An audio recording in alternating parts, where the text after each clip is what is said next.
Young driver, this one. Hard to get her out. She'd been drinking. This one. Both of them gone. They'd been drinking, and he drove clear off the road. This was my family. Drunk driver hit us. And my wife and our daughter, they didn't make it.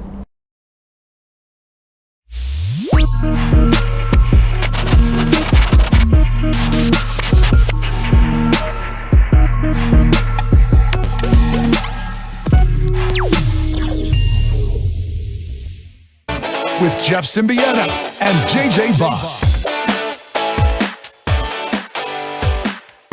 3 total blowouts, like just blowout. Well, no, 2 total blowouts and 1 historical obliteration. Coaches' decisions that make you scratch your head. That rookie's the one that looks the best, and maybe they're not that bad. Oh, and maybe they're not that good. What is up? Let's overreact on the final Monday of September. Week 3 of the NFL, not quite in the books. You get 2 here tonight. Well, 2 Monday night games, and of course we'll have it for you here on the Sports Animal. What a weekend. An insanely good Saturday of college football. A insanely interesting and unpredictable Sunday of NFL football, and we're here to do it all with you on the opening drive. Jeff Symbieta, JJ Buck, Devontae, Carlos, what's up? How we living? What it do? How was the trip to beautiful Amherst, Massachusetts? Couple heart-stopping moments. Victorious, and makes 4-hour flight home a little bit better. Winning's what matters, right? Yes, it does. Makes a better post-game show, I imagine. Ned was in a better mood sitting next to you. It's amazing. You get that big win in overtime, and everything sort of comes together. We'll get into Lobo football. Lobos win. Danny Gonzalez is going to be with us coming up at 8 o'clock. A win in Massachusetts. First win in the Eastern time zone since the 1961 Aviation Bowl for UNM football, and the second in the history of the program. It wasn't easy, and it was damn near disastrous, but they got it. Aggies go completely the other way. They blow a big lead in the fourth quarter and get clipped by a last-second field goal out in Hawaii. They are 2-3. We'll get into that as well. But what a weekend in the NFL. I don't know. I want to sit here and say I don't know what's more shocking, that Arizona beat Dallas and beat them the way they did, or the Broncos got beat the way they did. And I just have to go with a team gave up 70 in the NFL. That was, again, I'm going to go back to the analogy we used after week 1.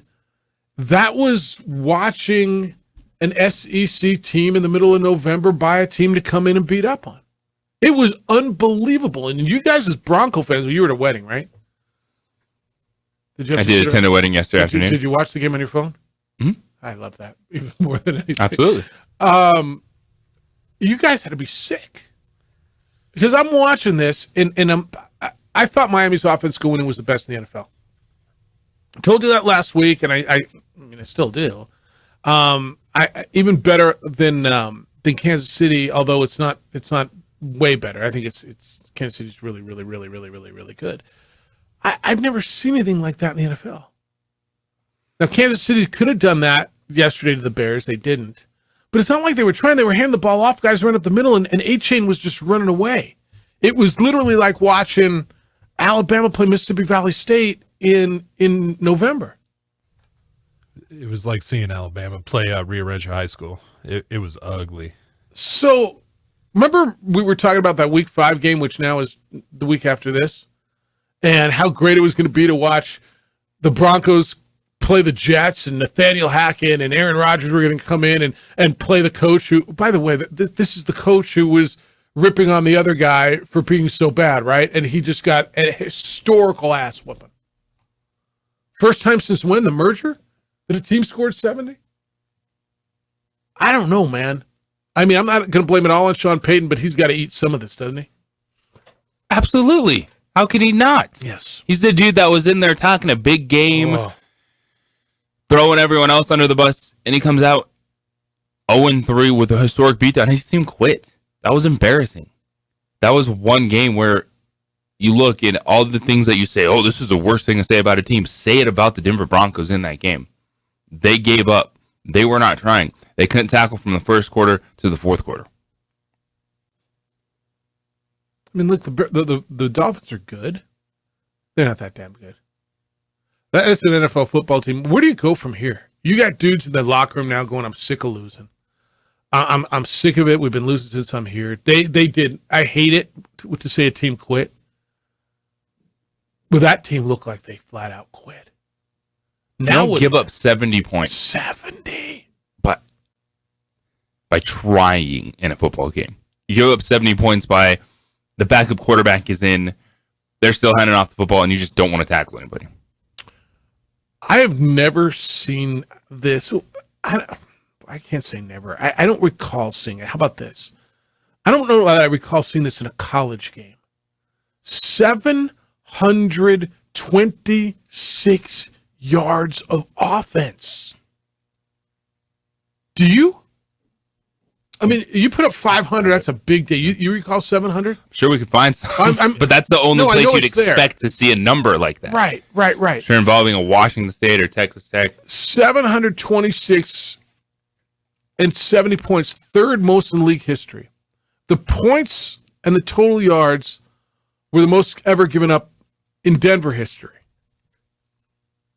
Quote from Peyton amongst a few of them. It'd be one thing to say we're going to get on to the next game. We have to watch the tape. Monday will be tough for a lot of players, tough for us coaches. Yeah. Alex Singleton, linebacker. It's the most embarrassing game I've ever been a part of. It's the most embarrassing game I've ever watched. We got to figure out, thank God it's only one, but we can't take it more. Or we can't make it more. End quote. So I hate being this guy. I do. I hate being the guy that focuses on the team that loses. And as much as what Miami did was insanely impressive, and it should be about them and Devin Achane and Tua and Raheem Mostert and Tyreek Hill and what they've done offensively, I can't help but focus on the carnage. And I hate myself for doing it. But you guys, I mean, this is a regional team, right? It's Broncos and I mean, we ride, right? Doing this Bronco country. Let's ride. And I can't even sit here and say it was all Russ's fault. I mean, he threw for 300, whatever. What do you do? You fire your defense coordinator and move on.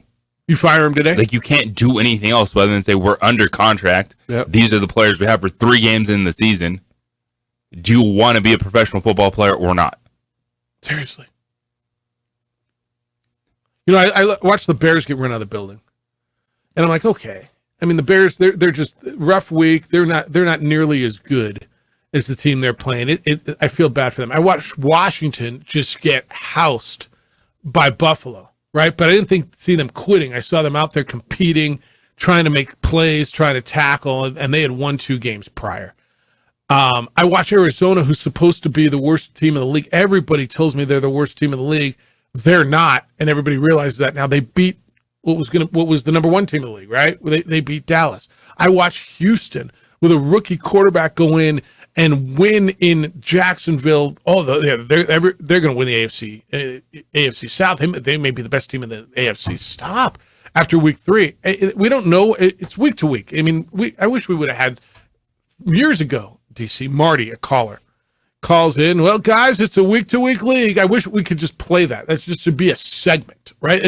That should be what Monday's show is called. It's a week-to-week league. You better damn hope it's a week-to-week league. You better hope. If you're Denver, you better hope it's week-to-week. It absolutely is week to week. You go from 1 point, 2 point losses to 50. All right, think of the Bears next week. Who's worse? The Bears.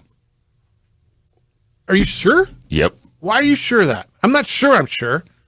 I lean your way, but I'm not certain I'm certain, if that makes sense. The quarterback had like 40 yards passing. Oh, yeah. There was a line at one. They have a defensive coach who the last 2 years has the 32nd ranked defense across the board. Do they have a defensive coach?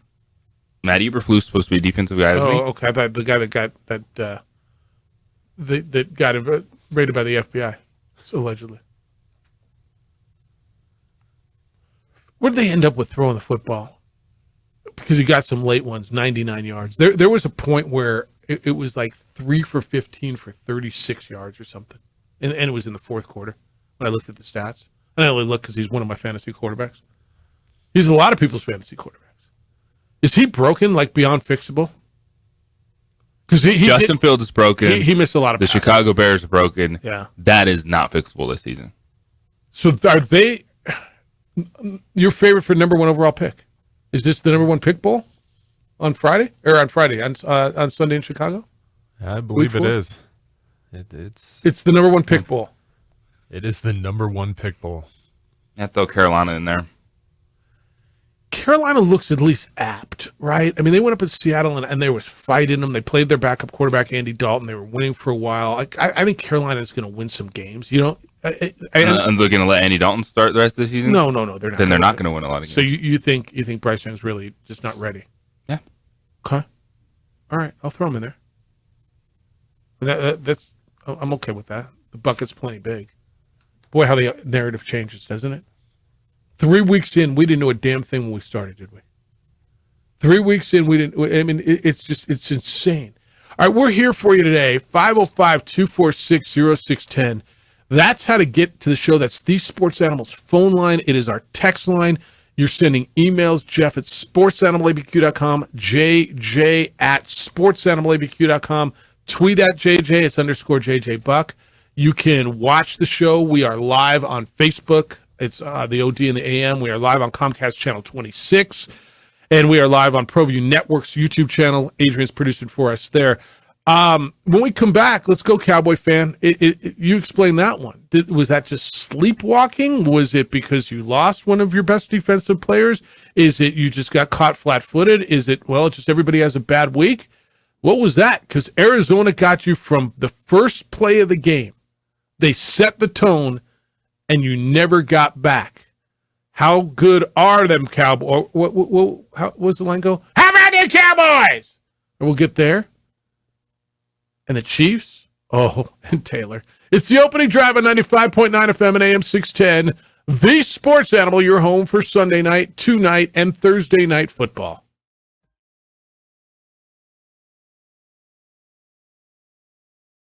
We would like to thank the following sponsors for making this broadcast possible. Young driver, this one. Hard to get her out. She'd been drinking. This one. Both of them gone. They'd been drinking, and he drove clear off the road. This was my family. Drunk driver hit us. And my wife and our daughter, they didn't make it. We here at Clark's Pet Emporium welcome you to bring in your pets. We know that having your pet with you makes the experience of shopping for them even better.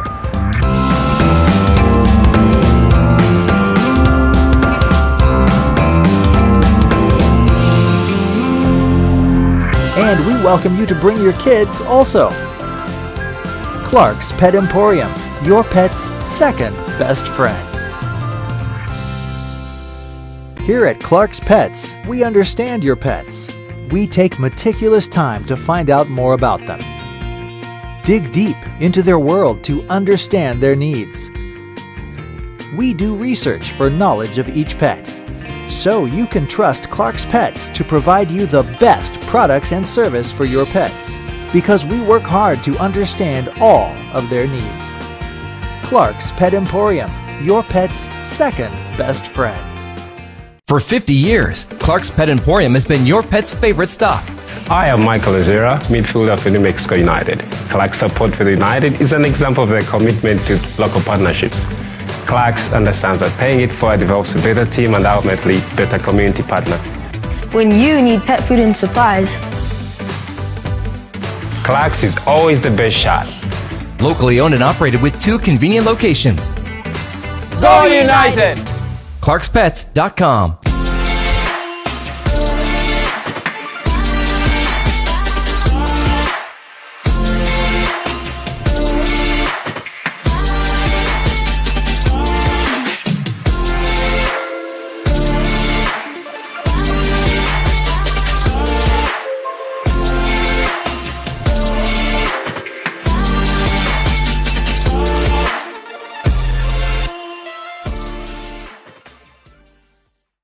These days, it's important to know people and businesses you can trust. There's a lot of places where you can buy a vehicle, but there's only a few local dealerships where you'll find honest people who have your best interests in mind.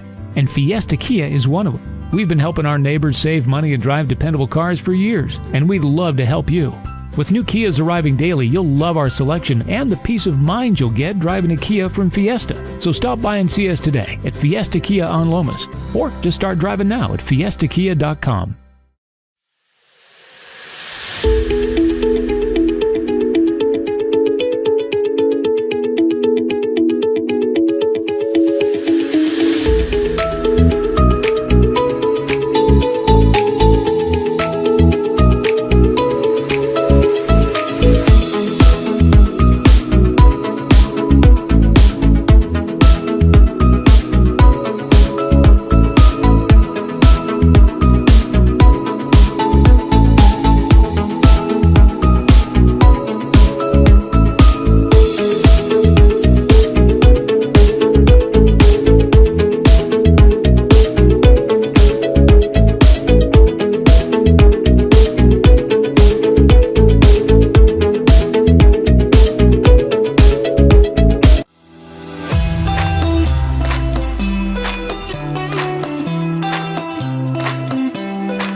Burglary takes place in the United States approximately every 15 seconds. International Protective Service is your answer for commercial and residential security in all of Albuquerque.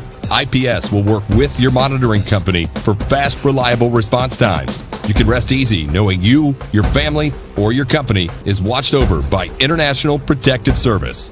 Call International Protective Service today.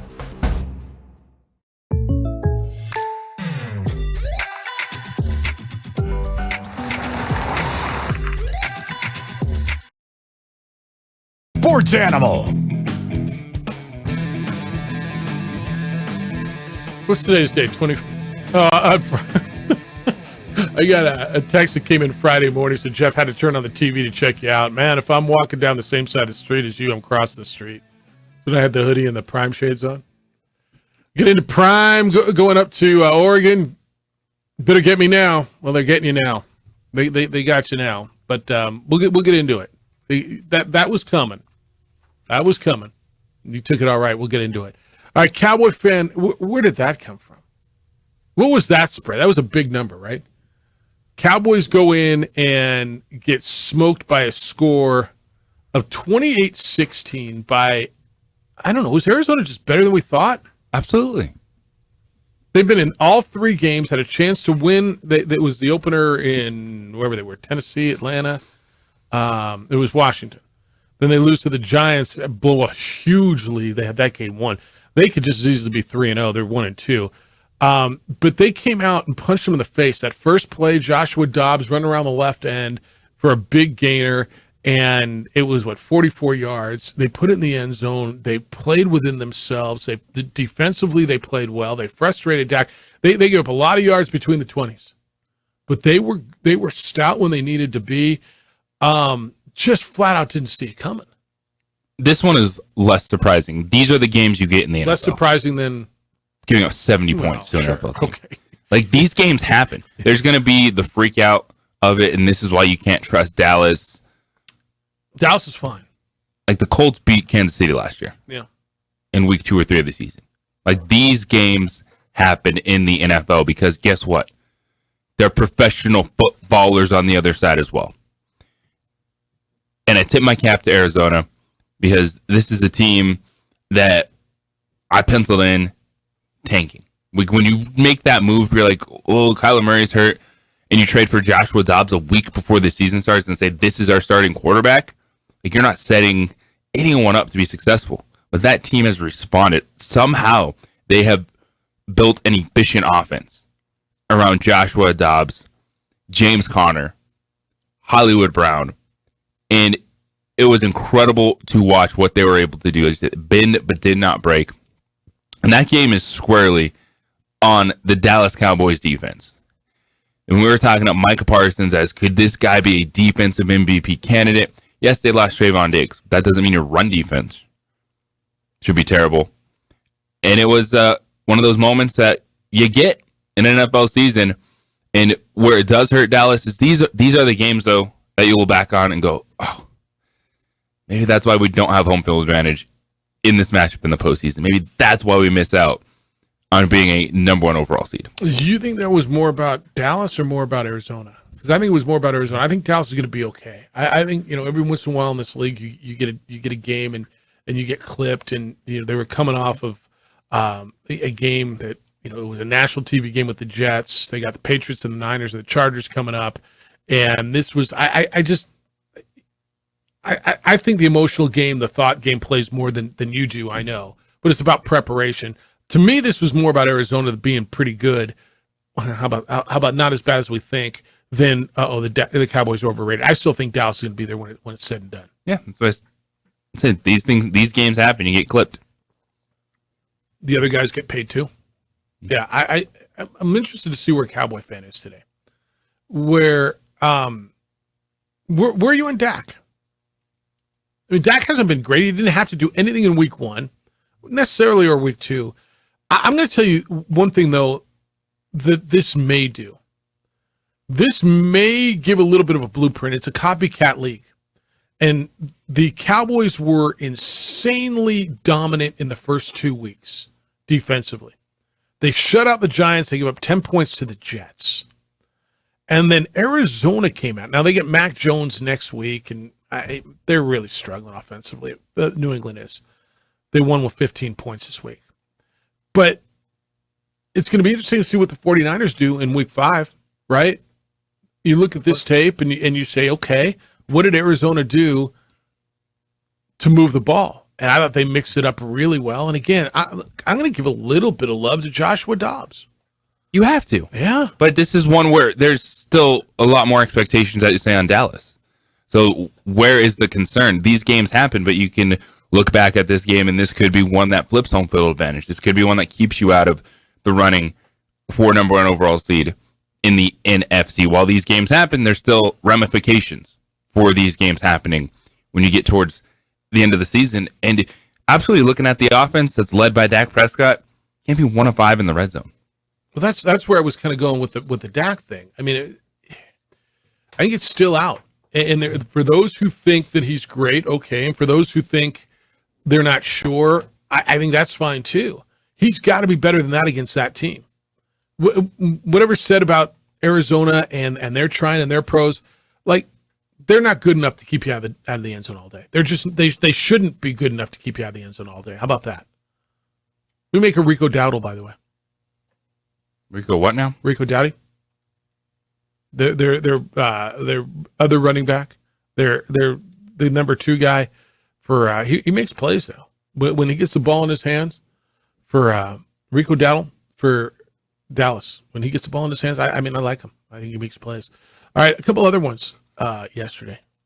And look, we're going to talk about, how about last night? I thought it was a big win for Pittsburgh to go across the country. I don't know if I think their offense got on track yesterday. I don't think they got going. It boggles my mind that Josh Jacobs can't get started. It's just boggling to me. And maybe this is all about holdout, or, I can't stop thinking about what you were telling me. When I watch Austin Eckler standing on the sidelines and Saquon, obviously we watched him get hurt. And then I watched this. I can't think of DC telling me, well, all these guys got together and they said about week 3, they're all going to have hamstring injuries. And I don't think that's it. It looks like a guy that's trying, but it boggles my mind a little bit. If you're Josh Jacobs, then you pretend to be hurt. You don't pretend to run for -2 yards in a game. No, last week he had -2. No, and I'm saying I don't think that's it. I said it keeps crossing my mind. He led the league in rushing last year. He's playing, and it looks like he's playing pretty hard. Yeah, Pittsburgh's that good defensively. The Raiders don't have a good offensive line to right now to create the push that they were getting last year. And it's easy to scheme against Josh Jacobs. Just clog it up. Yeah. Yeah. And the Steelers are going to do that. The Steelers are a fantastic defense. This is what they're going to do. They're going to underwhelm you offensively. Anytime you think they're going to have a big game, preseason this, preseason that, it's still Matt Canada on offense. So they're going to play defense, kick a bunch of field goals. And that's the blueprint of what we saw last night. I thought it was a big win for them. I don't know what you think of the AFC East, or I'm sorry, the AFC North. But Cincinnati plays the Rams tonight. It's a huge game for them. Baltimore escaped. No, actually, Baltimore got beat. Baltimore got beat by the Colts, which was Gardner Minshew. Another stunner. It's wide open. Is Cleveland the best team in that division? Deshaun Watson, you buying it? Can start putting back-to-back performances together. You start believing in that team because that defense. We can't say everyone has a top 3 defense because we're talking about multiple teams. But when we're looking at what the Steelers do, what San Francisco does, what Dallas has done, Cleveland has been just as good as that group. Like, this is a top 5 overall defense for the entire season. And if Deshaun Watson starts showing some signs, as he made some passes yesterday where there were great catches, but it was because of where the football was. No, he did. All right, Danny Gonzalez is going to be with us at 8 o'clock, coming off a Lobo victory in Massachusetts, up to Wyoming next. We'll talk about probably 2 completely different places in the world, Amherst, Massachusetts, and Laramie, Wyoming. Maybe they're not that totally different. When we come back, are they the best team in the AFC South? Or did they just beat the best team in the AFC South? And if you beat the best team in the AFC South, does that make you the best team in the AFC South? What's going on in the AFC South? It's the opening drive on 95.9 FM and AM 610. The Sports Animal, your home for Sunday night, Monday night, and Thursday night football. Beware of a roofing company with the lowest bid. Ask to see their license.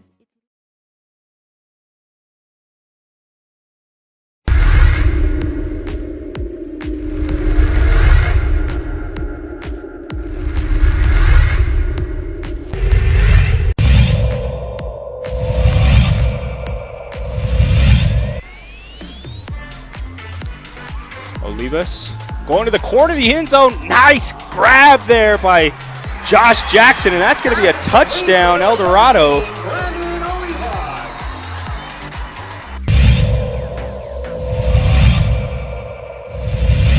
Their strong point, their focal point there.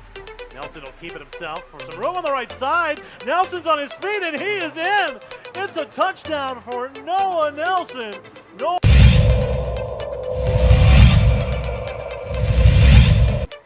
Sliding, and they slid on it going out there. Linebacker, they're going for the big gutter play. How did he hold on to that? Ethan Olguin. My goodness, a 32-yard bomb.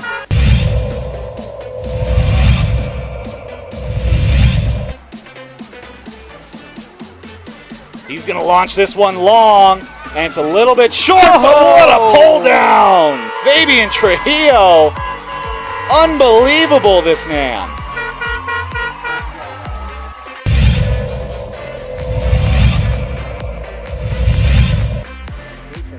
Dyer, back to pass. Pressure, gets out of it nicely. On the sideline, got an open man. It's Lambrana. Cheeto made one miss. Cuts back up the middle. Another cut to the right, and he's all the way down at the 10-yard line. Is that Sweet Pete Jr.? Right? That's Sweet Pete Jr. right What there. a move there by Cheeto Lambrera.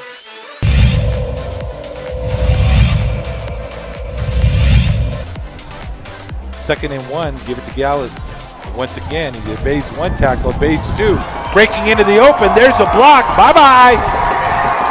And he breaks the last tackle to get through. Jack Gallus with the touchdown.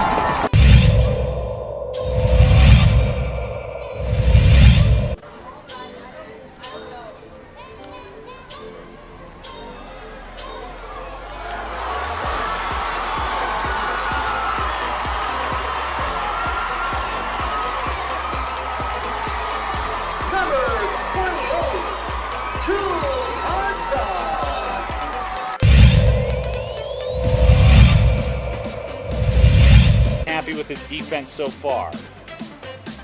Vukovic And that ball is ripped up. Bernalillo will have this ball at the 1-yard line.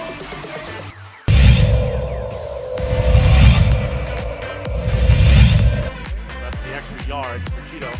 Dyer quickly, it's batted into the air, and it is picked off. Rams football as Rio Rancho finally gets the turnover they need as it's tipped into the waiting arms of Vicente Tafoya. Ryan Brown that punched it into the air and allowed Tafoya to come away with it. Let's see if Nelson can make it right pay. back. No! LaCueva gets it back on another tip drill. It falls into the waiting arms of the senior Luke Ryder.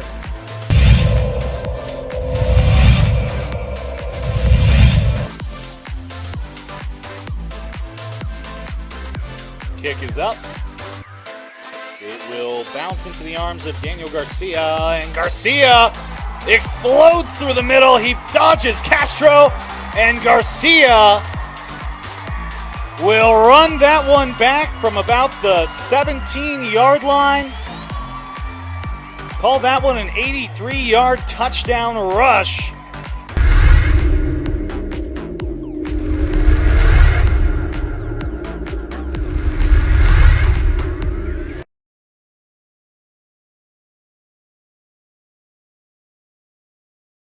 We would like to thank the following sponsors for making this broadcast possible.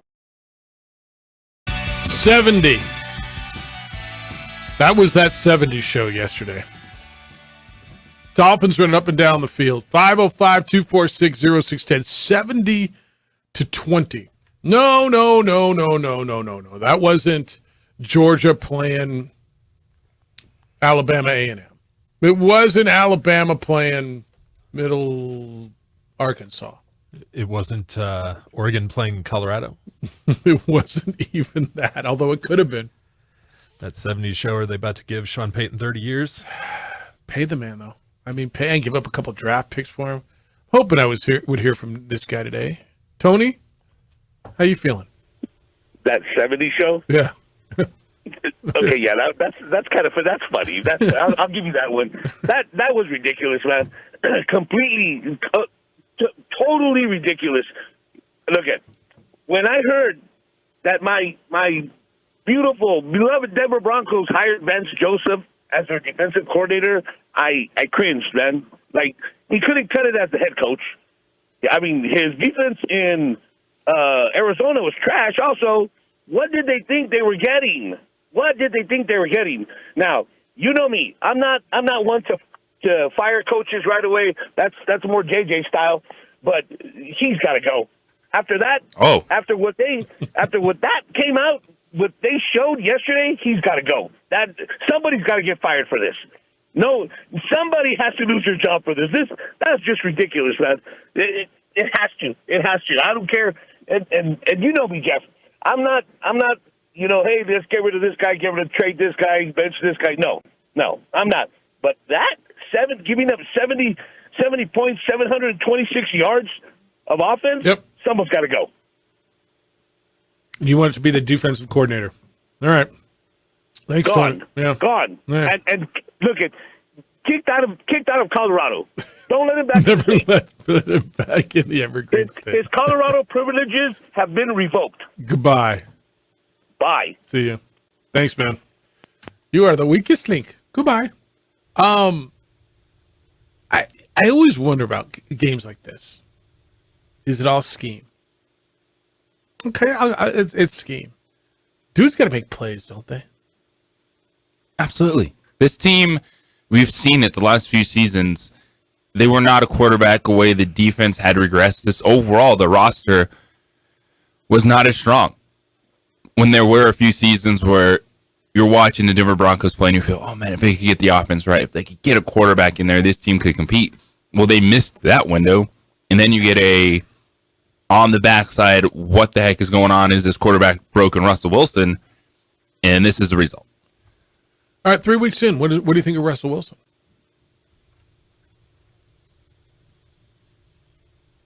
I mean, I have no idea after what I watched yesterday. Throw him out and do that. I mean, they were down early. I thought he threw some. There were times where he looked good. I'm like, they were actually, early in the first half. I mean, the second half didn't matter. Yeah, they left him out there all game, didn't they? 306 yards, 23 of 38. Pulled a Daniel Jones on him. Yeah, it's just, I mean, what does that say to him? That he didn't go to Stidham? That you're throwing him out there down 70-20 or whatever the number was when they were out there. That's embarrassing. No? I got a $250 million quarterback. I don't care if he gets broken in a 70-20 game. Wouldn't this been a game maybe I wanted to see a little Jarrett Stidham? It's with Russell Wilson, again, the contract, he's never living up to that. He's an average quarterback right now. I just need a quarterback to play football. And that's what he's doing. Okay. Yeah, no, he's never going to live up to that. Never. So you ask, how do you feel about Russell Wilson? Honestly, he's been average this season. Got the team the lead against Washington, and the defense absolutely collapsed in the second half. Yesterday, I thought you made some good plays to Cortland Sutton, and no one can hold on to the football. Yeah, boy, they drop balls too. Goodness gracious. Fumbles. Yeah, look, when you lose 70-20, and I'm all of a sudden you're just like, wait, we gave up I know. How many big plays? I know. Do you not? And Tyreek Hill. Like, we can say it and we can scream it because there's people screaming it all the time. You just can't cover that, man. Like, just put a safety over the top. Okay, if it was that simple, wouldn't people be doing that so he's not scoring on the first play of the game? I look at the long plays for each person, you know, like it says what was the longest pass play, the longest run play, right? H-Chain is 67. Chris Brooks, the vaunted Chris Brooks, 52. Hill, 54. Robbie Chosen, 68. The chosen one. Goodness gracious. This is one, when you lose 70-20, it's just not on your quarterback. It's just not. It's disgusting. But I'm going to look other places. All right, I asked you who's the best team in the AFC South. We all thought it was Jacksonville. Everybody did. Houston went in and manhandled them. C.J. Stroud threw for 280 yards in his third start. He's the third quarterback in the history of the National Football League to throw for 900 yards through his first 3 career games. 2 touchdowns. He hasn't thrown an interception. Nico Collins was nowhere to be found. And they still stuck it to Jacksonville. So, never mind 70. Take 70 out. Just go result, win or loser. What was the most surprising loss yesterday? Was it Dallas losing to Arizona, or was it Houston going into Jacksonville? Had to almost be Houston, right? 20 points. 20 points is what Houston won by. Right now, when you're talking about what we have learned versus what we thought, the Jacksonville Jaguars are the most overrated team in the NFL. Okay. Not sure I can argue with that. As we sit here in week 3, that's probably right. Chad, how you feeling? Cowboys go in Arizona and get beat. What's up? Yeah. Hey, guys. I'm not really entirely surprised by this after seeing how Arizona played the first 2 weeks. You know, they very well could have had 2 W's against those. That's right. The Redskins and the Giants. But, I think there's a couple things for the Cowboys to think about. I mean, well, for one thing, we had 3 starting offensive linemen that were out, and Tyron Smith, every year, it seems like he misses a handful of games. As good as he is, if you're not on the field, you're not available. But I also think it's kind of a repeating last year. You have their Achilles heel was their run defense. And, they got a first-round draft pick from Michigan, big D tackle, to address that. But people know that's where you go. That's the game plan against the Cowboys is you run, because that really negates that pass rush that creates a lot of pressure and creates turnovers. And it also keeps it's just kind of the equalizer. So a lot of teams are going to just run the ball at them, especially the Eagles, teams with big O lines. They're going to take advantage of that until they prove the rest of the league wrong. That's where they're going to go. And of course, the other part of it was, Dak. We saw this against the Jets, Dak against in the red zone. just I think we had 5 field goals against the Jets, so that was already kind of, you noticed that earlier on. So those are 2 areas that teams are going to look to exploit. It's good. Now, Chad, appreciate the call. Thanks. So he's saying just run at him. Just run at him. If you got a big offensive line, run at him. Don't even mess around with the second level. That's what they did. Although, look, I'll tell you what. Joshua Dobbs, try to find that game. His numbers aren't impressive. I've watched him kind of closely the first 3 games. He was a throwaway quarterback, wasn't he? Remember when they cut Colt McCoy, and the sentiment was they're tanking the season, and I remember saying, "Hold on, they're tanking the season because they're not going with Colt McCoy." Like, if they'd have gone with Colt McCoy, you could have told me they were tanking the season. But I didn't think Joshua Dobbs was going to be something. He was the guy left on your board in your fantasy football league, right? 189 yards, a touchdown, didn't throw an interception. He ran for 55 yards. It's pretty efficient. He looked like he was in charge, didn't he? He's looked that way. Did he at one point in these 3 games and in yesterday look to you like he was overwhelmed by this? He has not looked overwhelmed. Yeah, I agree. He looks like a guy who maybe got a chance finally. Was he number 3 in Cleveland, right? Yeah, he got beat out by Dorian Thompson-Robinson because we all love DTR in the preseason. He was great in the preseason. He was the MVP of the preseason. I don't know that I think they're going to challenge. But hell, they just beat the team that everybody thought was the best team in the NFL. They beat them relatively handily. Like, you see where their deficiencies are in weeks 1 and 2. Sure, they're not great. But what they were able to do was at home take a step forward. And any of this, even when your team is bad and you know it, like, you want to see your team compete, even as a fan. It gets to a certain point where will you start riding the tank train? Sure, I'm sure that's exactly where the Chicago Bears are right now. But in the NFL, it's not like other sports where it's like, okay, we're going to tank and we're going to get the number 1 overall pick and it's going to change everything. That's not the track record of that league. So you want to compete. And who cares if you end up, they're in purgatory. They won 6 games. They have the 8th overall pick. They should have tanked for the first. Why? None of these quarterbacks are a guarantee. If you are constantly losing and getting number 1 overall picks, that shows how bad your franchise is, and that's not a way to turn things around. Competing, winning games is a better avenue than just thinking, hey, we're going to have number 1 overall pick and it's going to change everything. That's not how that league works. All right, when we come back, we're going to talk a little college football. What a weekend that was. And what getting beat by Oregon means and doesn't mean for Coach Prime in Colorado. It was a tough weekend. Where the Buffs, and that was 42-6. So what's 70 and 42? 112 to 26? 86-point difference. Yeah.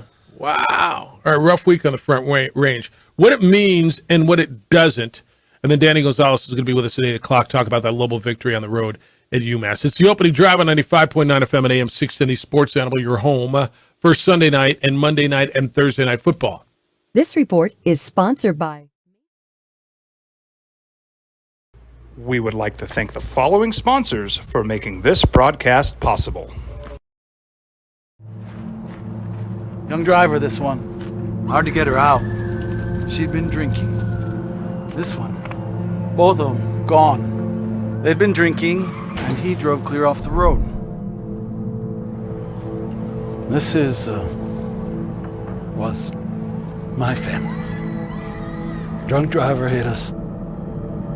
And my wife and our daughter, they didn't make it.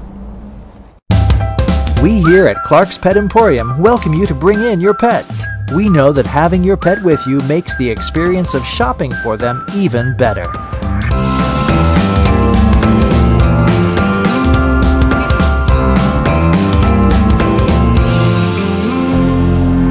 And we welcome you to bring your kids also. Clark's Pet Emporium, your pet's second best friend. Here at Clark's Pets, we understand your pets. We take meticulous time to find out more about them. Dig deep into their world to understand their needs. We do research for knowledge of each pet, so you can trust Clark's Pets to provide you the best products and service for your pets, because we work hard to understand all of their needs. Clark's Pet Emporium, your pet's second best friend. For 50 years, Clark's Pet Emporium has been your pet's favorite stop. I am Michael Ozera, midfielder for New Mexico United. Clark's support for the United is an example of their commitment to local partnerships. Clark's understands that paying it forward develops a better team and ultimately better community partner. When you need pet food and supplies, Clark's is always the best shot. Locally owned and operated with 2 convenient locations. Go United! ClarksPets.com.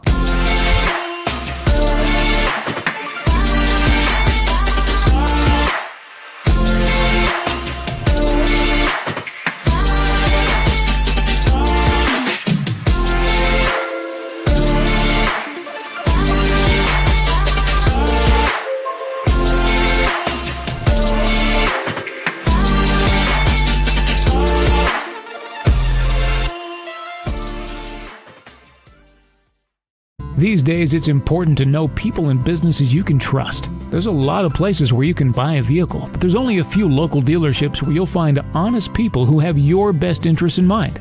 And Fiesta Kia is one of them. We've been helping our neighbors save money and drive dependable cars for years, and we'd love to help you.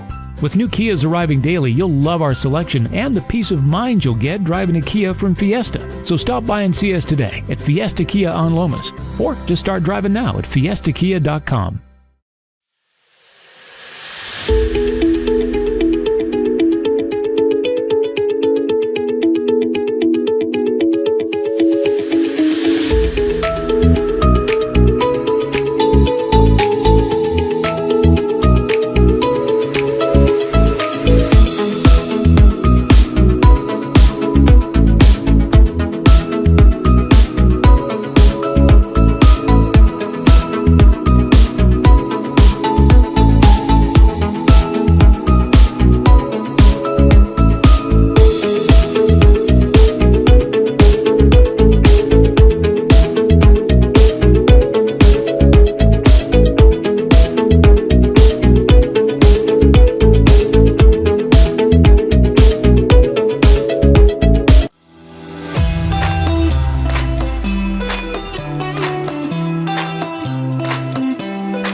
Burglary takes place in the United States approximately every 15 seconds.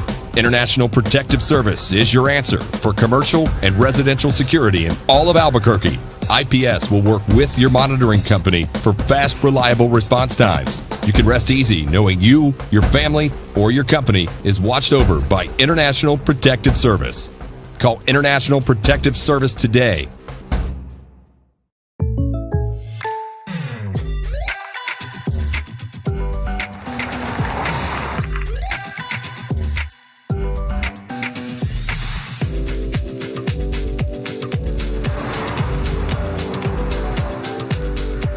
For your surprisingly great rates, contact your local State Farm agent today.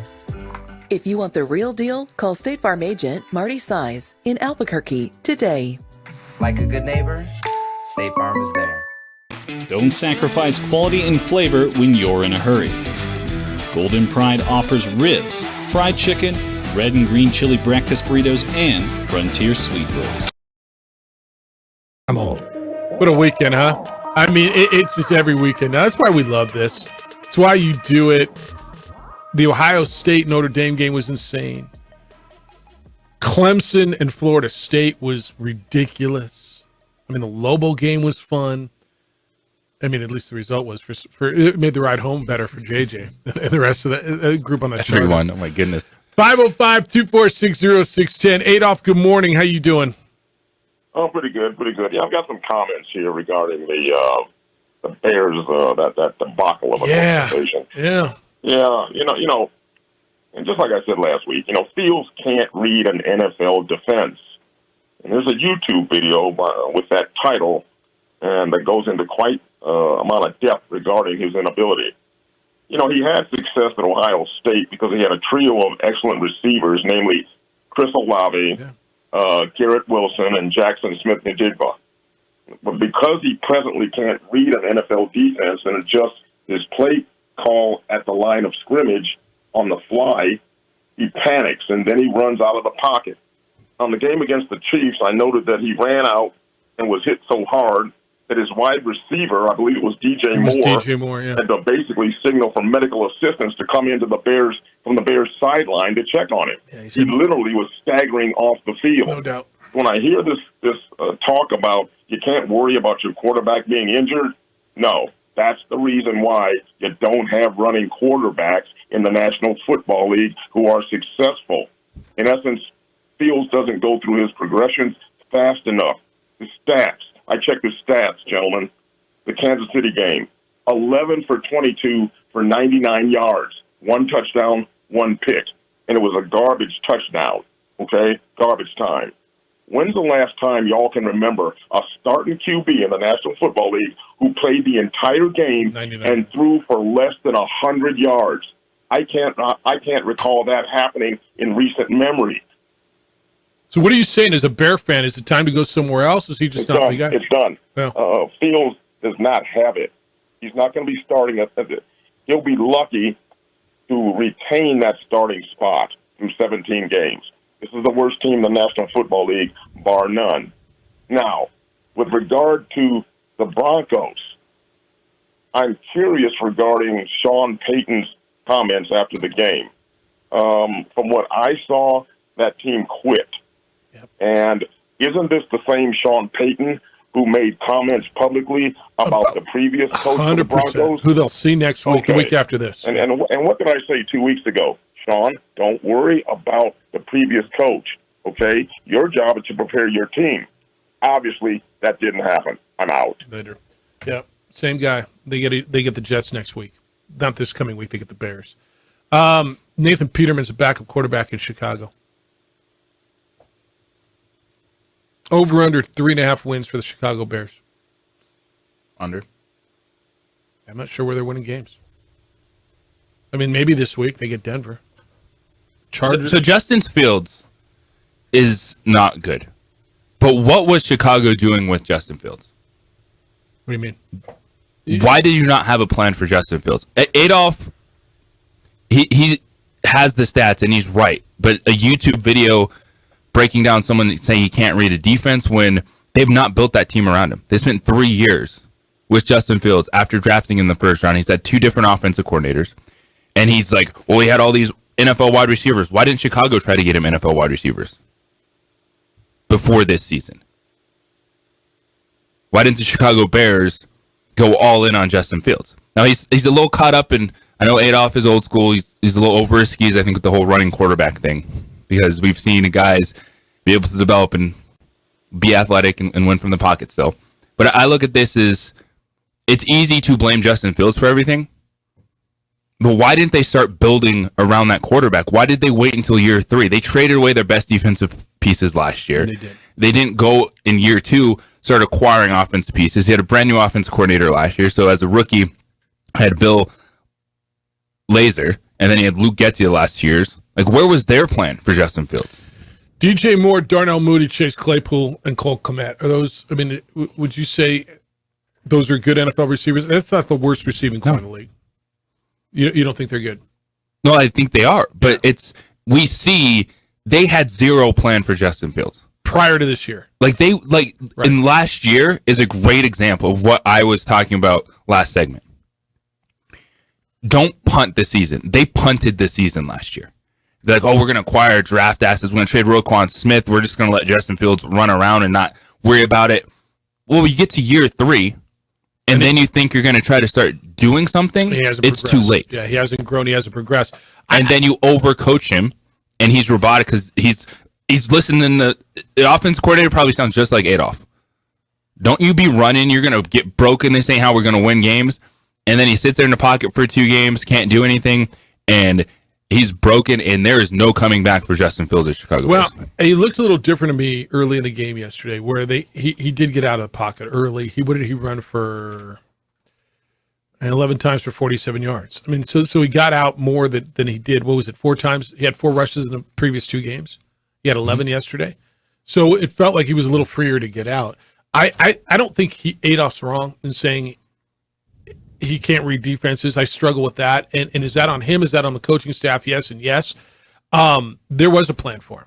Now, was it a good plan? But there was a plan for him this year. Was there last year? No. I agree with you. It was tank. Let's get the first pick. Let's let him run around. And I think they lose. But it was 2 seasons. What do you think's going to happen when you waste 2 seasons of development on a quarterback? I watched Jordan Love come up 2 years. And by the way, can we start giving that young man some praise? But I watched him develop for 2 years. Talk about the Saints defense. You just needed 1 quarter. Wow. 1 quarter. That's all I need. And weren't they in the red zone as the best defense in NFL? They were. And they were in for 3 quarters yesterday. They shut him out. And then all of a sudden, whoa, look at that. All right, Lobos were winners on the road. They win in Massachusetts, 2-2 in non-conference. Conference schedule starts this weekend in Laradice. Lobo football coach Danny Gonzalez is going to be with us to talk about the overtime victory, moving forward and playing Wyoming, and how it all went down in beautiful, rainy, cloudy Amherst. Danny Gonzalez is with us next on the opening drive.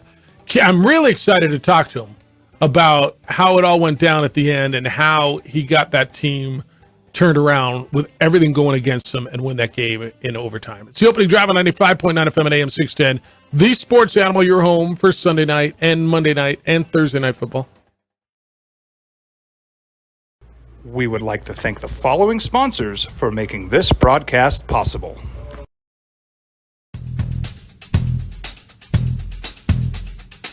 International Protective Services is a proud supporter of ProView Sports and New Mexico Youth Athletics. IPS provides residential and commercial security services in the Albuquerque metro area. For more info, please call 505-897-2420 or visit internationalprotectiveservice.com. Hi, my name is Daniel Chavez, and this is my business partner, David Chavez. We are the owners of Indeed Safety. Indeed Safety is a local safety consulting company helping our clients with their safety needs for their projects. One of the things we pride ourselves as a construction safety company is helping our men and women in construction get home safe every day to their families. Indeed Safety is a proud supporter of ProView Network.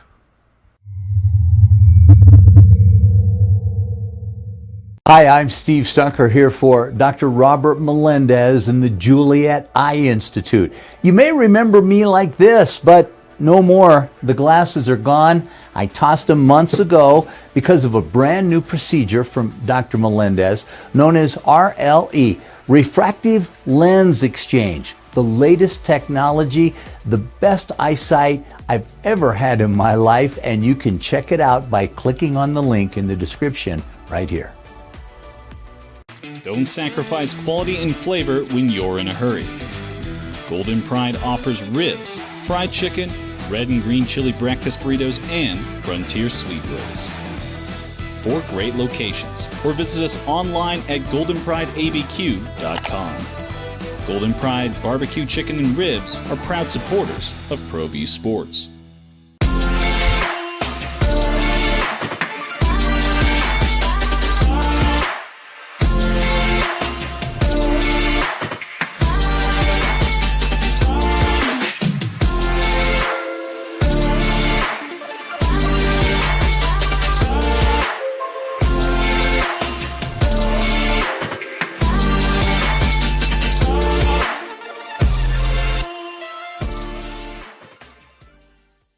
Here at Clark's Pets, we understand your pets.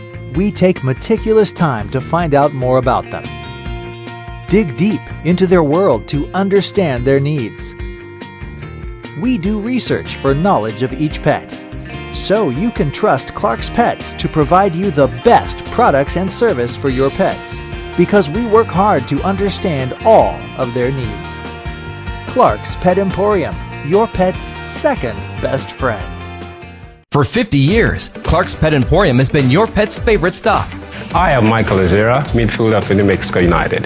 Clark's support for the United is an example of their commitment to local partnerships. Clark's understands that paying it forward develops a better team and ultimately better community partner. When you need pet food and supplies, Clark's is always the best shot. Locally owned and operated with 2 convenient locations. Go United! Sportscaster of the Year, Jeff Symbieta and JJ Bond. Winning is hard, man. Winning is hard, and I think you celebrate victories. And whether they're at the gun in overtime, I mean, ask Notre Dame, ask Clemson. It's you get out of there, you fight your guts out, and especially when you go on the road. New Mexico's football team had won in the Eastern time zone once in the history of the program before last Saturday. That was the 1961 Aviation Bowl. They went back to Massachusetts and had a lead. They were up 28-14 and watched it disappear and came back and won in overtime.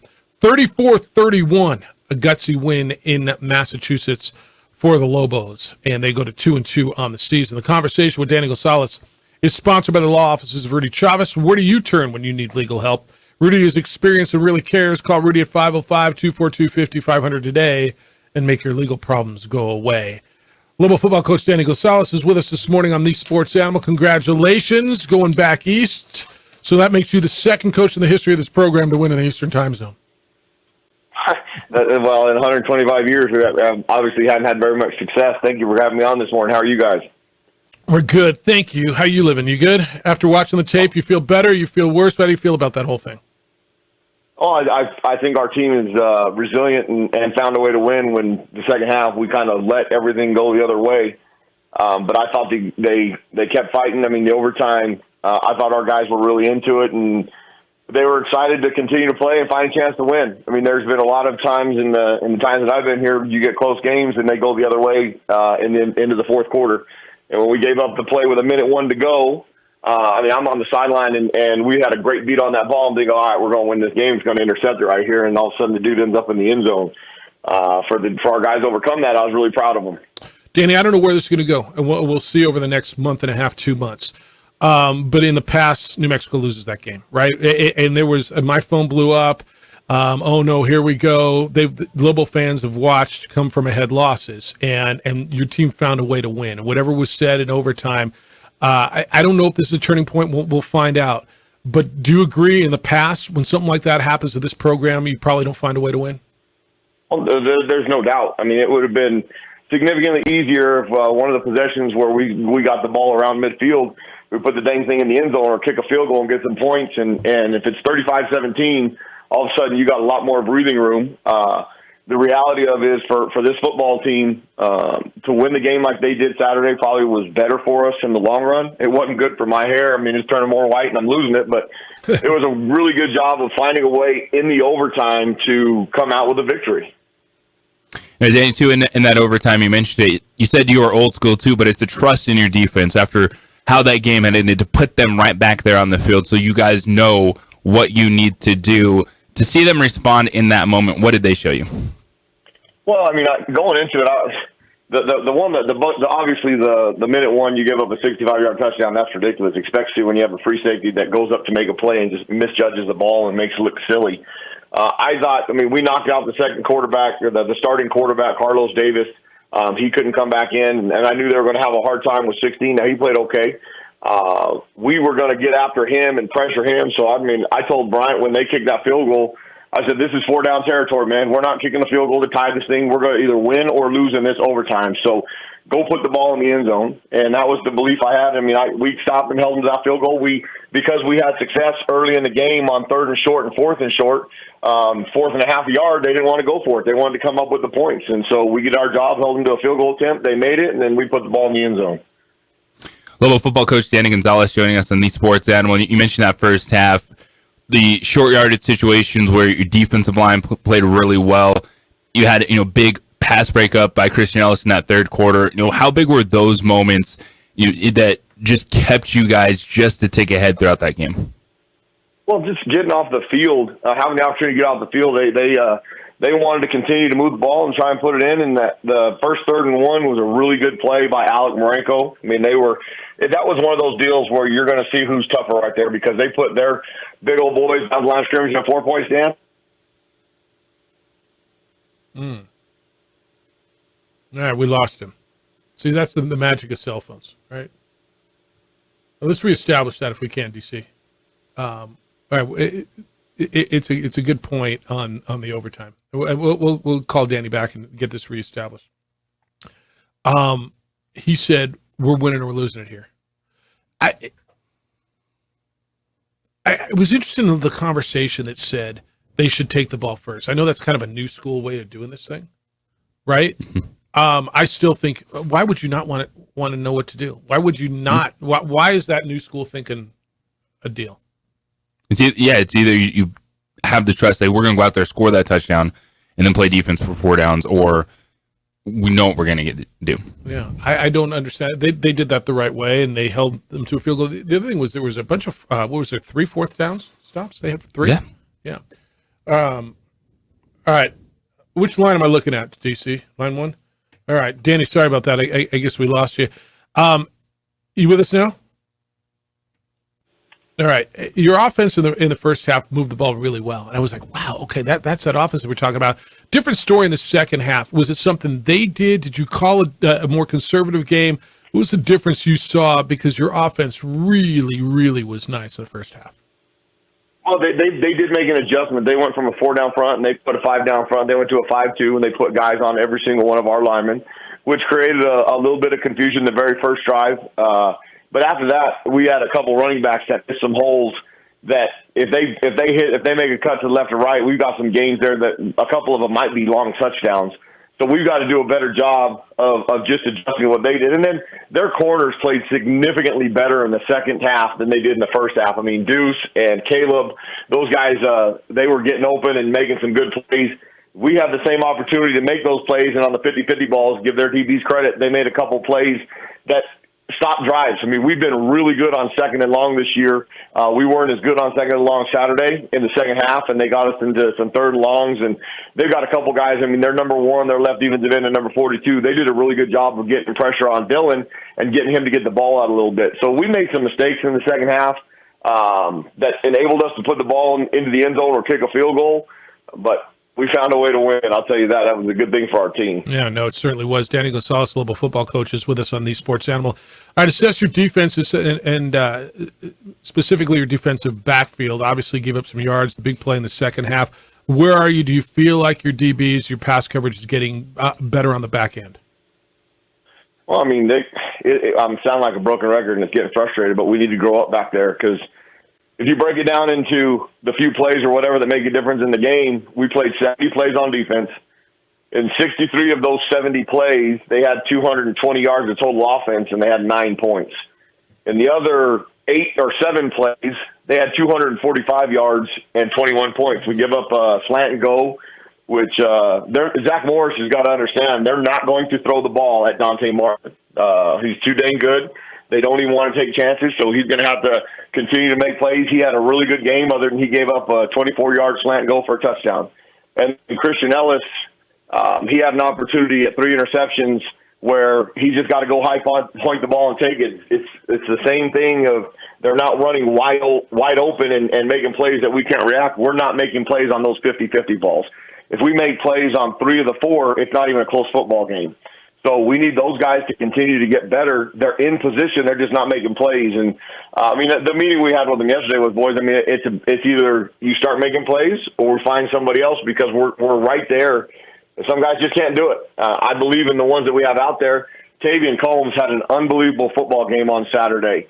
Got a little dinged up before overtime. But, I mean, the young man had 14 tackles, was all over the place. Christian Ellis that was a 4th and 2, that he made a great play in pass coverage that gave our ball to the offense to go up 14-0. That was a huge play in the game, and Christian has got all that ability. So the couple that he's missing, he's got to just make those plays. Now, he made 4 or 5 really nice plays in the game. He's got to make the 2 that are going to be the difference in the game. So we've got the ability. We've got to continue to coach them. That all 4 of those guys outside of Tavian, the 4 Wolf safeties that are playing, that's their 4th Division I football game. So we're not throwing in the towel on them. We just need to get them better as we go week to week. And it's got to start this week because to have a chance to win the 5th conference championship, you got to start with the first conference game, which is at Wyoming. Wyoming's playing tough. Talk about going in there. So this is a team, they beat Texas Tech. They gutted out a win over Appalachian State. They returned a block punt 62 yards with under 2 minutes to go to take the lead, and then they intercepted App State in the red zone to preserve it. They're not giving up points. They don't throw the ball a lot. They're going to run it at you and run it at you and run it at you, but this is a typical, it looks like, Craig Bowl, tough as nails Wyoming team. I think on both sides of the ball, they're really, really good up front. Very physical on the offensive line, very physical, and they can get pressure with a 4-man rush on the defensive line. It's a typical Coach Bowl team. They're going to be physical. This is one of those games every year since I've been here that's been a brawl out, like a backyard brawl. 2 teams that want to fight each other. They want to punch each other. It's a physical contest. Our kids will be sore. Their kids will be sore. There won't be a whole lot of talking because you're just beating the guy up in front of you. And Coach Bowl is in the same philosophy as me. They do it a little bit different on defense, but it's play aggressive, play fast, play good defense, take care of the football, don't turn it over. It's going to be it's one of those deals that now they're a good football team. They had Texas Tech. They were down 17-0, clawed their way back. They were 10-10 in the third quarter with Texas in Austin the week after they beat Alabama. And then last week, like you said, much like us, 19-7 in the fourth quarter, 11 minutes to go, they come back the other way and they get on top of the finish. So they're a good football team. He's done a good job there. When I was at San Diego State, we played him in the 2016 championship game when they had Josh Allen. It's the same type of team. So I'm excited for the opportunity. Laramie, Wyoming is a fun place to go play a football game. And Danny, and speaking of being physical, Ja'Cory Cross-Camara, he found the end zone twice, but Sherrod White was able to step up, take a few extra carries away from him against UMass. How did you feel kind of the response from White and the way that he was able to run in that game? I was really proud of Sherrod because he took a lot of flack over the fumble that he had last week in the New Mexico State game. And for him to come back and run as hard as he did, I thought he was really good, especially in the second half. That 3rd and 4, when we handed the ball off to him, that wasn't one of the ones where I told Coach V, hey, you got 2 downs here, because the game was at a point where we were probably going to punt that ball and try and get the ball back for the offense. And they handed it off to Sherrod, broke around the corner, broke a couple tackles, protected the football. We've got a couple 1-2 punches in there, whether it's Bill and Sherrod, Bill and Dorian, Andrew Henry's starting to come in a little bit. So we've got some options back there, which really helps out when one of those guys gets a little bit dinged up here and there. But we'll be healthy going into Wyoming, so they're going to have to handle that 1, 2, 3 punch for 4 quarters. Do you look at it as the new start, right? You're 2-2 in non-conference, and here we go into conference play. You talk about #Win5. That's to win the 5th conference championship in the history of the program, and now it's kind of all starts over again. You're 2-2 overall, but league play starts. You go to a place where probably got to. I'll say it because I like making trips to Laramie in early October, late September, way better than November. You probably got to break on weather. It's going to be nice up there where it can be really brutal. How do you get? Is there a message as far as a fresh start on this thing? Oh, it is. We break it down into quarters the season. We start with fall camp. We got to get ready to play our first games. We went through the first quarter of the season now. The first third of it, if you look at the 12 games where we're 2-2, we were hoping to be better than that, but we're 2-2. We're where we're at. And then now we've got the next 2. We've got 4 conference games and then the final 4 conference games. So this is the start of the second half for our football team, trying to earn ourselves into the postseason and opportunities to compete in this conference. It starts on Saturday, so we did scratch everything off like an Etch-a-Sketch, start all over, and here we go. Everybody in our league's 0-0 that we play. And then like Utah and Air Force, I think Air Force is a really good football team. Yeah. We don't have them on our schedule this year.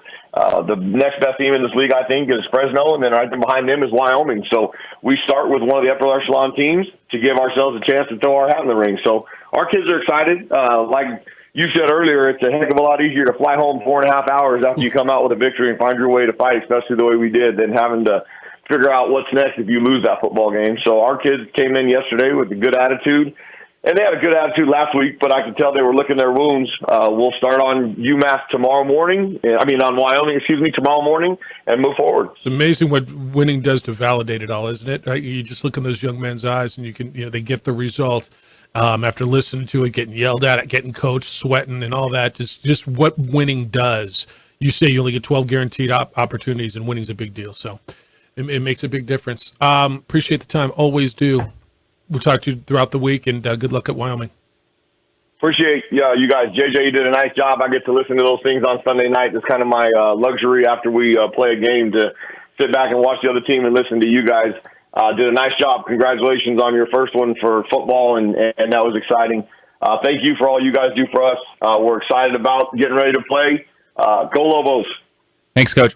Thanks, Danny. Be well. Danny Gonzalez. The conversation was sponsored by the law offices of Rudy Chavez. Personal experience care for your legal issues. Call Rudy at 505-242-5500 today and make your legal problems go away. Respond to what he had to say. Talk specifically, and he said, look, if the DBs don't get better, we're going to have to find somebody who can do it, right? They're not necessarily going to get tested big this week, but at some point they will. Talk about what Coach had to say about the win next on the opening drive on 95.9 FM and AM 610, the Sports Animal, your home for Sunday night, Monday night, and Thursday night football. Sponsored by... We would like to thank the following sponsors for making this broadcast possible. Hi, I'm Steve Stucker here for Dr. Robert Melendez and the Juliet Eye Institute.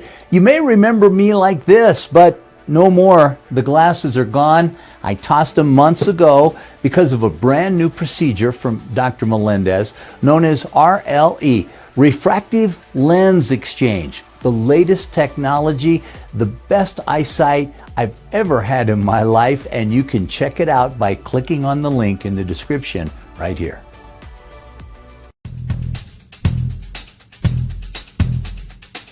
International Protective Services is a proud supporter of ProView Sports and New Mexico Youth Athletics. IPS provides residential and commercial security services in the Albuquerque metro area. For more info, please call 505-897-2420 or visit internationalprotectiveservice.com. Well, I'm going to the frontier, walk up to the cashier, order up a root beer and a number one. Cover it with green stuff, one scoop is not enough. Find a booth is real tough, back by the Duke. Meet my family, meet my friends in the quirkiest restaurant I have ever been. All of Albuquerque's favorite spot, it's the Frontier Restaurant. The Frontier Restaurant is a proud supporter of ProView Networks. These are more than just the sounds of a safe place to go after school. These are the sounds of interest being ignited and of mentors making an impact. At Boys and Girls Clubs, we don't do just one thing. We do whatever it takes to meet the needs of every kid who comes through those doors. Because whatever it takes is what it takes to build great futures. Great futures start here. Don't sacrifice quality and flavor when you're in a hurry. Golden Pride offers ribs, fried chicken, red and green chili breakfast burritos, and Frontier sweet rolls. 4 great locations, or visit us online at goldenprideabq.com. Golden Pride Barbecue Chicken and Ribs are proud supporters of ProView Sports.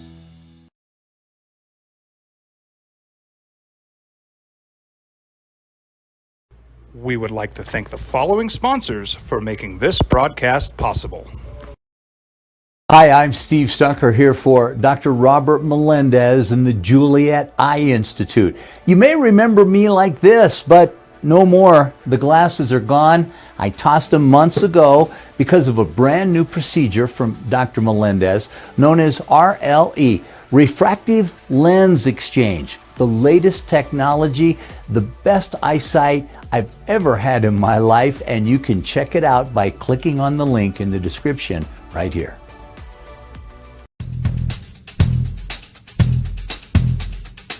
International Protective Services is a proud supporter of ProView Sports and New Mexico Youth Athletics.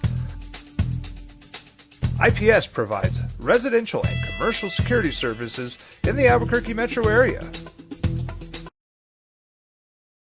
Coming out of what Danny had to say, I had asked him on Saturday after the game, did they consider going to win the game? And JJ, I was on the Zoom press conference afterwards. And I think you on the broadcast, probably you and Dontrell, thought after UMass tied it up, New Mexico had 2 timeouts left. Did you think they were going to go try to win in overtime or in regulation? I did too. And he said, we if we didn't pop it on the first one, I told Coach Vincent, he said, if we don't get a big one on the first one, then we're just going to play for overtime. If we do, then we'll speed it up. He said, we just want to do something stupid and lose it in regulation. Result is okay. I mean, you got the result you needed. So, yeah, and once you saw them not pop it, run it down, and they were confident in their abilities to respond in overtime. Yeah, and they did. All right, the DBs, you saw them in person. JJ was there. He called the game on the radio, on the Lobo Radio Network. Noah Paulo Gates and Zach Morris are struggling a little bit. And Danny said just now, he said, look, we told him yesterday, I mean, if you're not going to make plays, then we're going to have to find someone who does. He said, I believe in these guys, and they have to. They're not going to throw at Dante Martin. And it's been evident over the first 4 games.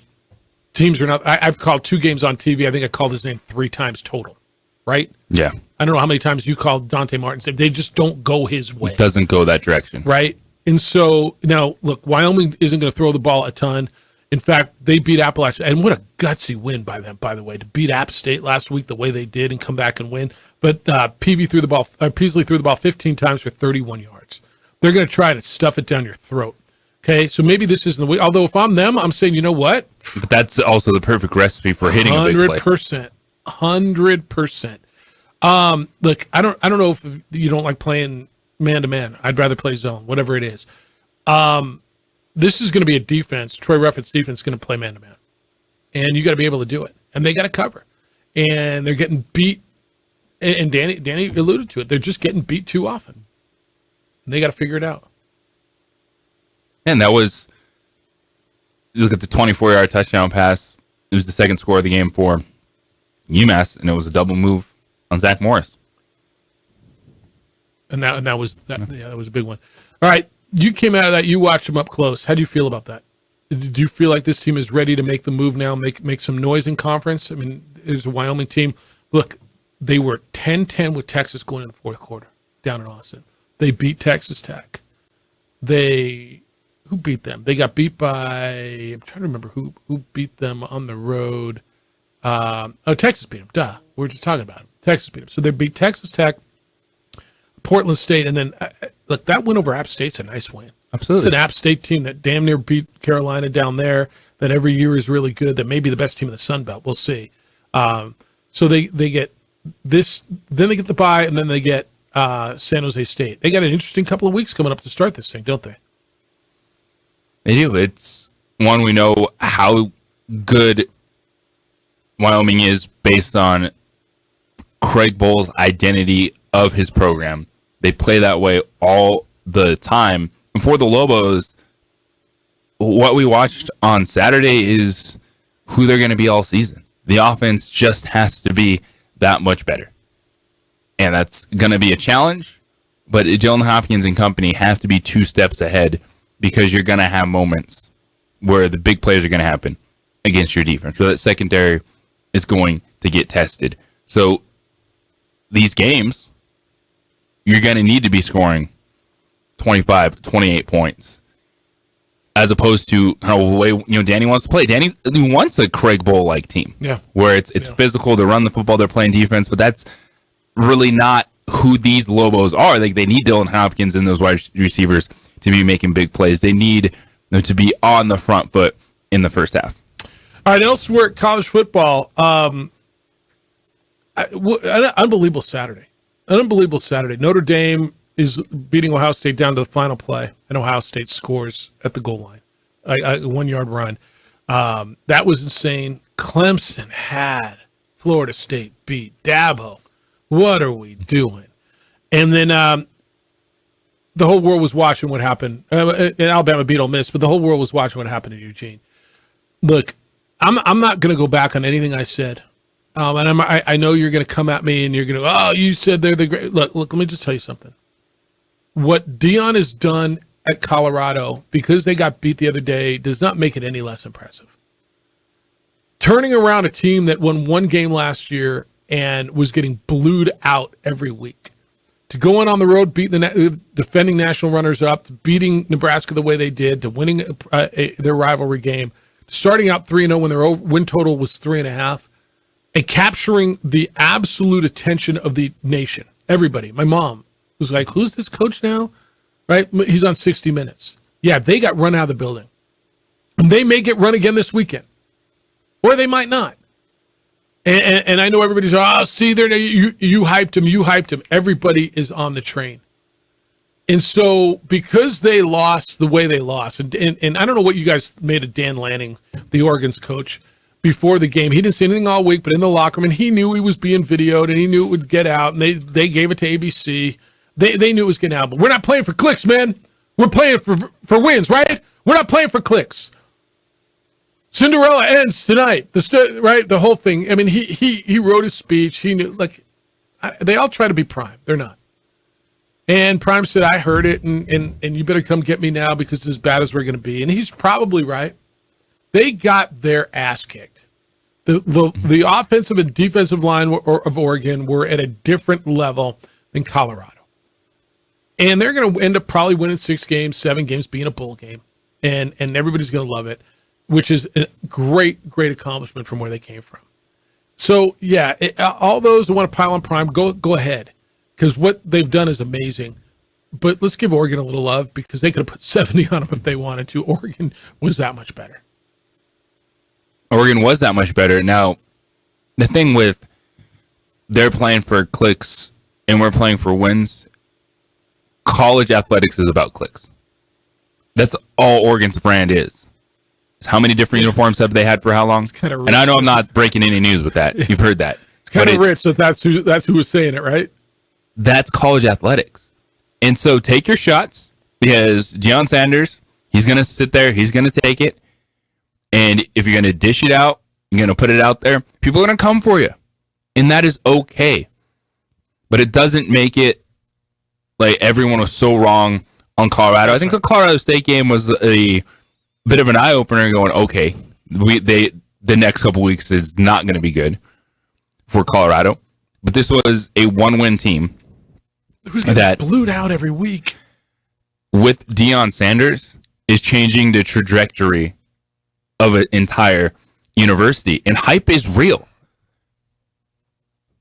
Hype is real. I love Look at who's going to commit to that university next season. Yeah. I love that you guys are hyping it. It's a joke. Somehow The Rock and Lil Wayne and Game Day and Fox Big Noon and everybody must be listening to our show. Look, what's going on there is amazing. You haven't seen anything like it. What have they done, Jeff? I mean, they turned the program around, captured the nation with 3 wins. Well, he just told everybody to get the hell out. Kind of, yeah. Yeah, kind of did. Yeah. And then turned around a 1-11 program and everybody's watching it in record numbers. Yeah. 1-11, but 4 wins over the last 2 years. Yeah. How about that? And then last week against Colorado State, not against Nebraska, not against TCU, not against Oregon, not against USC. Against Colorado State. They smashed the record for most viewed game ever in ESPN's 10 o'clock Eastern time window. 9.3 million, 9.2 million. That's what they've done. But it's all us hyping them. No. What's going on is real. So they may get beat again this weekend. And then they'll go on a little run and you're going to watch it. But Prime's right. You better get me now because it's as bad as we're going to be. All right, when we come back, you want to do Red Zone? All right, big, crazy weekend in the NFL. I still got biggest winners and losers. We got to recap the 3-for-all. I think you got one. Upon further review, I think you're off the 0. I think. I got to double check. We'll do that when we come back on the opening drive on 95.9 FM and AM 610, Sports Animal, your home for Sunday night and Monday night and Thursday night football. Meanwhile, Balloon Fiesta is about 2 weeks away. You ready? You got people coming to town. They're going to stay in your house. You're cleaning your house. I know you are. Oh, we got to get the house ready. They're going to be in your car too. You got to get your car ready too. Call On the Spot Automotive Detailing. They will do it for you. I don't have time, Jeff. Yes, you do, because they come to you and they do it where it's convenient and when it's convenient for you. What do you mean, Jeff? Look, they come. You're working. That's right. I don't have time. I know. I'm working too. I'm in the office. They're in the parking lot. They do it all right there. They bring everything to you. You get a text. You go outside, and your vehicle is detailed inside, outside, under the hood, around the rims. Like it's insane how good it is. It's like the day you took it off the lot. Remember how fun it was to be in your car? That's what they're going to do for you at your convenience. They offer a 10% discount to our military and to teachers. Take care of your vehicle. Call On the Spot Automotive Detailing at 505-859-2859, 505-859-2859, or book online at otsdetailing.com. That's otsdetailing.com.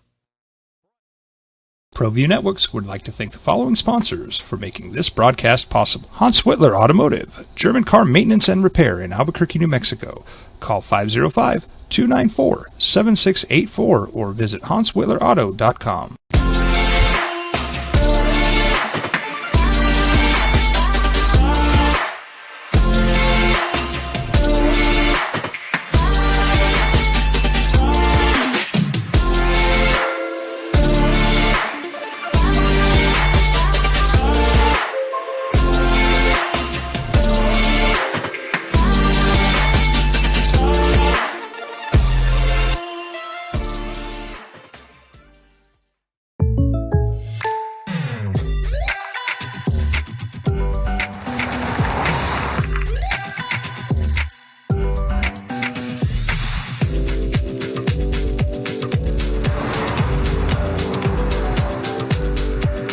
Your surprisingly great rates? Contact your local State Farm agent today. If you want the real deal, call State Farm agent Marty Size in Albuquerque today.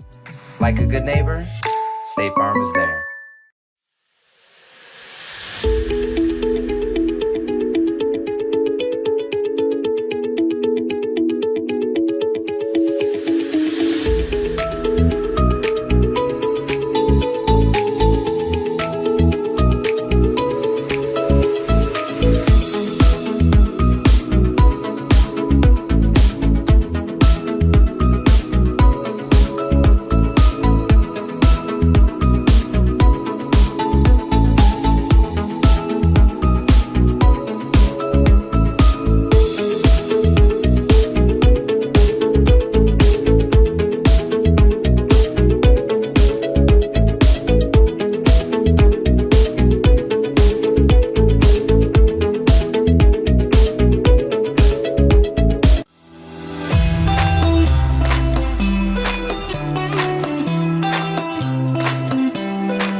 ProView Networks would like to thank the following sponsors for making this broadcast possible. Hans Whitler Automotive, German car maintenance and repair in Albuquerque, New Mexico. Call 505-294-7684 or visit hanswhitlerauto.com. Here at Clark's Pets, we understand your pets. We take meticulous time to find out more about them. Dig deep into their world to understand their needs. We do research for knowledge of each pet, so you can trust Clark's Pets to provide you the best products and service for your pets, because we work hard to understand all of their needs. Clark's Pet Emporium, your pet's second best friend. For 50 years, Clark's Pet Emporium has been your pet's favorite stop. I am Michael Azera, midfielder for New Mexico United. Clark's support for the United is an example of their commitment to local partnerships. Clarks understands that paying it forward develops a better team and ultimately better community partner. When you need pet food and supplies, Clarks is always the best shot. Locally owned and operated with 2 convenient locations. Go United! ClarksPets.com. We here at Clark's Pet Emporium welcome you to bring in your pets. We know that having your pet with you makes the experience of shopping for them even better.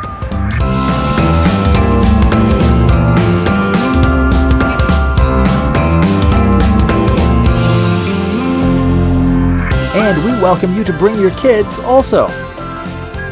Clark's Pet Emporium, your pet's second best friend.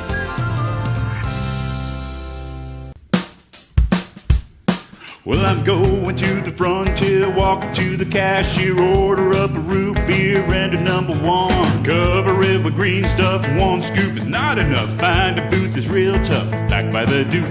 Meet my family, meet my friends in the quirkiest restaurant I have ever been. All of Albuquerque's favorite spot, it's the Frontier Restaurant. The Frontier Restaurant is a proud supporter of ProView Networks. The Commanders scored it. They kicked a late field goal, took away the shutout from me. Did we get a shutout in the NFL yesterday? We didn't, did we?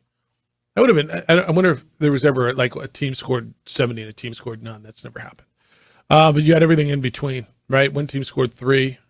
One team gave up 70. I've never said that ever in the history of my sports broadcasting career. And an NFL team scored 70. Let me ask you this.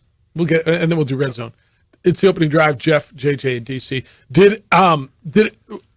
When you explain that game, if you were trying to explain to someone on the street, would you say the Dolphins scored 70 or the Broncos gave up 70? Dolphins scored 70. Dolphins definitely scored 70. Okay. They earned every one of those 10 touchdowns. Yeah, they did. All right, let's go to the red zone. How much you want to make a bet I can throw a football over the mountains? Are you crazy? I'm saying you're a football player. Oh, yeah. I'm going to Tom Brady this game. You're in the red zone with Jeff Symbieta and JJ Bach. Let's go, baby! It's 1st and goal. 9 teams went into last weekend 2-0. 6 of those teams lost. In your opinion, what was the biggest surprise from week 3? 6 of them losing. I mean, 6 of them losing was the biggest surprise. If you're asking the biggest surprise result, aside from a team scoring 70, I mean, aside from a team scoring 70, the biggest surprising result is the way Houston handled Jacksonville. Going on the road, a team in Jacksonville that so many were telling me, and I was telling me, was an AFC contender. To go in there, and I don't think Jacksonville's season's over because I think that division is going to go, nobody's going to run away. So I don't think it's catastrophic. But the biggest surprise result for me was Houston going in there and laying on them like they did. And outside of that, it's the Arizona Cardinals. What about a team scoring 70? Team scoring 70 is surprising, but I don't think anyone thought Denver was going to win that game. No. And look at the Dallas Cowboys. They just keep leaving those question marks out there. And the one thing people have talked about this season is, do they really trust Dak Prescott? Do they really trust that offense? Well, the defense is pretty good. It was one where your defense wasn't great against Arizona, so you needed your offense to finally give you something, and they did it, and thus the questions will remain for Dak Prescott. 2nd and goal. Ready, down, put.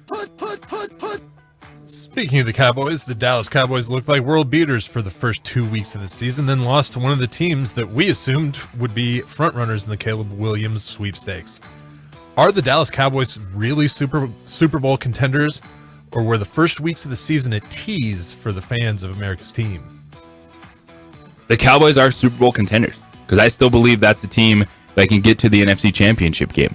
Are you picking Philadelphia and San Francisco before them? Yes, you are.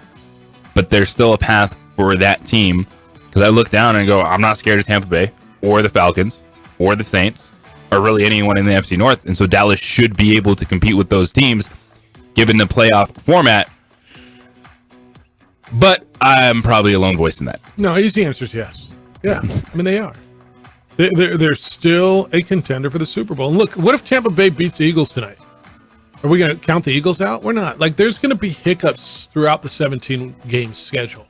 Teams are going to lose games that you're like, wow, how did that happen? That's why big buildings stand in Vegas. That's why all these betting companies want you to bet the sure thing, right? Because it is so unpredictable. Because those guys have pride. I mean, every team except for Denver in the second half has pride and goes out and doesn't quit. And what? Am I wrong? If it's too much, tell me. But I mean, is it still too soon? Dallas is absolutely a Super Bowl contender. 3rd and goal. Jordan Love and the Green Bay Packers got a tough win versus the Saints and their stout defense yesterday. The NFC North seems like a division for the taking after seeing the Bears and Vikings lose in an ugly fashion. So, if the NFC North is a two-team race, who do you like, the Packers or the Lions, and why? I don't even know which one, like, people America's rooting for. Like, America loves a story, and these are two good stories. I lean Lions, but barely. I love the Packers, and I love what they're doing.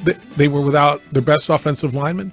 They were without their best running back, and they were without their best receiver, and they had no offense through 3 quarters and still won a game yesterday against a team that we think is pretty good in the Saints. But I'm going to go with the Lions because I think they got more firepower offensively and enough defensively that if they get in shootouts, they're going to be able to win. I'm going to lean Lions, but man, do I like what Green Bay's doing. Still a 3-team race, y'all. Minnesota Vikings haven't played a division game yet. Division is won by playing division games, not because you're 0-3 against non-division opponents. The Minnesota Vikings can play with the Green Bay Packers and Detroit Lions. Don't count them out. Don't count them out. 4th and goal. Did I stutter? Beer me. Miami Dolphins put up 70 points and over 700 yards of offense yesterday against the Denver Broncos. Late in the preseason, Sean Payton fired shots at the last coaching staff, but is not doing any better himself. What is the real problem in Denver? Coaching, players, or something else? Yes. It's all the above. Yes. It's all the above. It's an organization that has been late on everything. When they were a quarterback away, they didn't find a quarterback. They bring in a quarterback, and it's the wrong guy. The defense has regressed, and they said, oh, we're going to get a veteran Super Bowl winning coach in here because we've given chances to Vance Joseph and Vic Fangio, Nathaniel Hackett, and it hasn't worked out. So we're going to bring in Sean Payton. And it was too late. They missed on everything from the top to the bottom, to the roster, to the players, to the coaching staff. They've gotten it all wrong. See, if Sean Payton would have come in and gone prime on this thing and said, I'm bringing my luggage, and it's Louis. Y'all need to get out. And if he had a kid that could play quarterback, and if he had a kid that could tackle, then and maybe he does, then he could have got out. The answer to your point is yes. Yes. You don't give up 70 points with a really good player. I mean, like, you're coached. And you can rip on Vance Joseph all you want. And I don't know. I'm not going to sit down and look at the tape. I don't care. But I watched with what I saw, and dudes running free and running through tackles. So I think it's they're not very good. Sean Payton, and I've questioned this before, and I know everybody thinks he's the greatest coach ever. He's won a Super Bowl just like Mike McCarthy has, just like one, right? He won one with a really good quarterback, right? Is he? And he was good on TV, and everybody thinks he's this great coach, and he's going to turn it around. I got to see a little bit. He won one. A lot of dudes have won one. So I think the answer is yes, man. They're a mess. A mess indeed. Oh man, I was hoping for so much more from Sean Payton, but my first question was always, is he going to play all 5 positions on the line? Like, yeah, they're not that good. They're just not that good, and it hurts to say that, but they are just not that good. Sometimes you just got to say, okay, we are. It was Parcells, right? You are what your record says you are. If you're in 10th place in a 12-team division, you're probably not that good. If you're getting beat 70-20, and you're they're 0-3. 0-3. What if they lose the Bears? Daniel Hackett. Yeah. And the Broncos, didn't they beat the 49ers last year? Right. Which is the guy that joked. Let's add that into the conversation of things happen early in a season. By the way, I mean, if you're not a Broncos fan, that game next week where the Jets are coming in, they're coming to your place, right? They're coming to Denver? 2 weeks. Yeah, next week, not this coming week, but the week after. Like, if you're not a Bronco fan, you're rooting for the Jets. You're rooting for the Jets to stick it down his throat. You just are. Like, you want to pile on in some respects. If they lose to the Bears this week, I mean, I don't know. Can it get worse than 70-20? What would be worse, losing 70-20 or losing to the Bears? I think it's losing to the Bears. I think so too. That was my instant reaction. Is 70. So they lose 16-15 to the Bears, and it's worse than losing 70-20. You might be right. They're both very, very bad. I mean, these are the two most stammering franchises in the NFL right now, right? The Broncos and the Bears. Just staggered. Both of them just got run out of the built last week. What was it, 70? What was the Kansas City score? It was 41. So 70 and 41 is how many? It's 111 to 30. They got beat, those two teams. Put it on prime time. That's what I want to watch next week. All right, 505-246-0610. We still got to give you the results of the 3-for-all when we come back. You want my biggest winners and losers of the weekend in the NFL? I'll give you those. See if you agree. That's next. It's the opening drive on 95.9 FM and AM 610. The Sports Animal, your home for Sunday night and Monday night and Thursday night football. This report is sponsored by Blindster.com. We would like to thank the following sponsors for making this broadcast possible.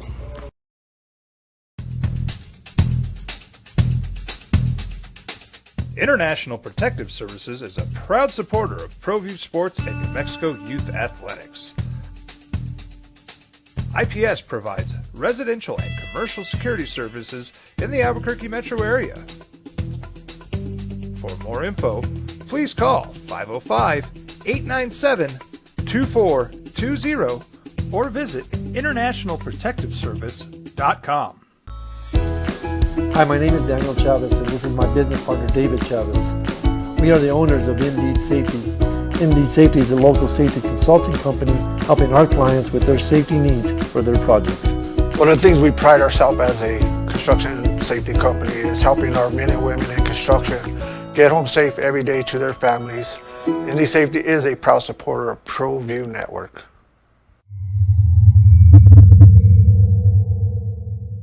Hi, I'm Steve Stucker here for Dr. Robert Melendez and the Juliet Eye Institute. You may remember me like this, but no more. The glasses are gone. I tossed them months ago because of a brand new procedure from Dr. Melendez known as RLE, Refractive Lens Exchange. The latest technology, the best eyesight I've ever had in my life, and you can check it out by clicking on the link in the description right here. Don't sacrifice quality and flavor when you're in a hurry. Golden Pride offers ribs, fried chicken, red and green chili breakfast burritos, and Frontier sweet rolls.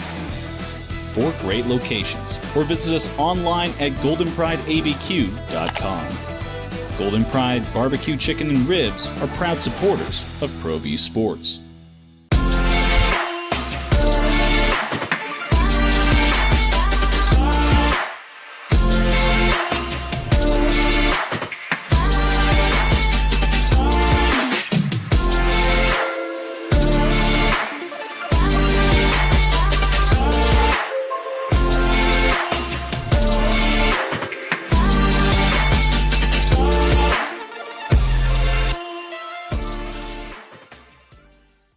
Here at Clark's Pets, we understand your pets. We take meticulous time to find out more about them. Dig deep into their world to understand their needs. We do research for knowledge of each pet, so you can trust Clark's Pets to provide you the best products and service for your pets, because we work hard to understand all of their needs. Clark's Pet Emporium, your pet's second best friend. For 50 years, Clark's Pet Emporium has been your pet's favorite stop. I am Michael Azera, midfielder for New Mexico United. Clark's support for the United is an example of their commitment to local partnerships. Clark's understands that paying it forward develops a better team and ultimately better community partner. When you need pet food and supplies, Clark's is always the best shot. Locally owned and operated with 2 convenient locations. Go United! ClarksPets.com. Young driver, this one. Hard to get her out. She'd been drinking. This one. Both of them gone. They'd been drinking, and he drove clear off the road. This was my family. Drunk driver hit us. And my wife and our daughter, they didn't make it. We here at Clark's Pet Emporium welcome you to bring in your pets. We know that having your pet with you makes the experience of shopping for them even better.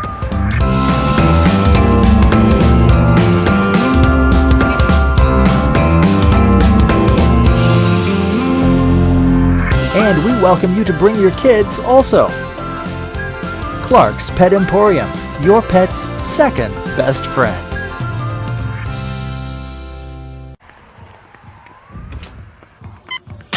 These are more than just the sounds of a safe place to go after school. These are the sounds of interest being ignited and of mentors making an impact. At Boys and Girls Clubs, we don't do just one thing. We do whatever it takes to meet the needs of every kid who comes through those doors. Because whatever it takes is what it takes to build great futures. Great futures start here.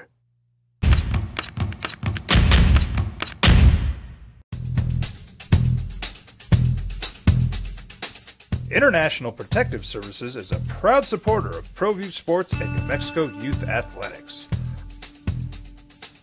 IPS provides residential and commercial security services in the Albuquerque metro area. For more info, please call 505-897-2420 or visit internationalprotectiveservice.com.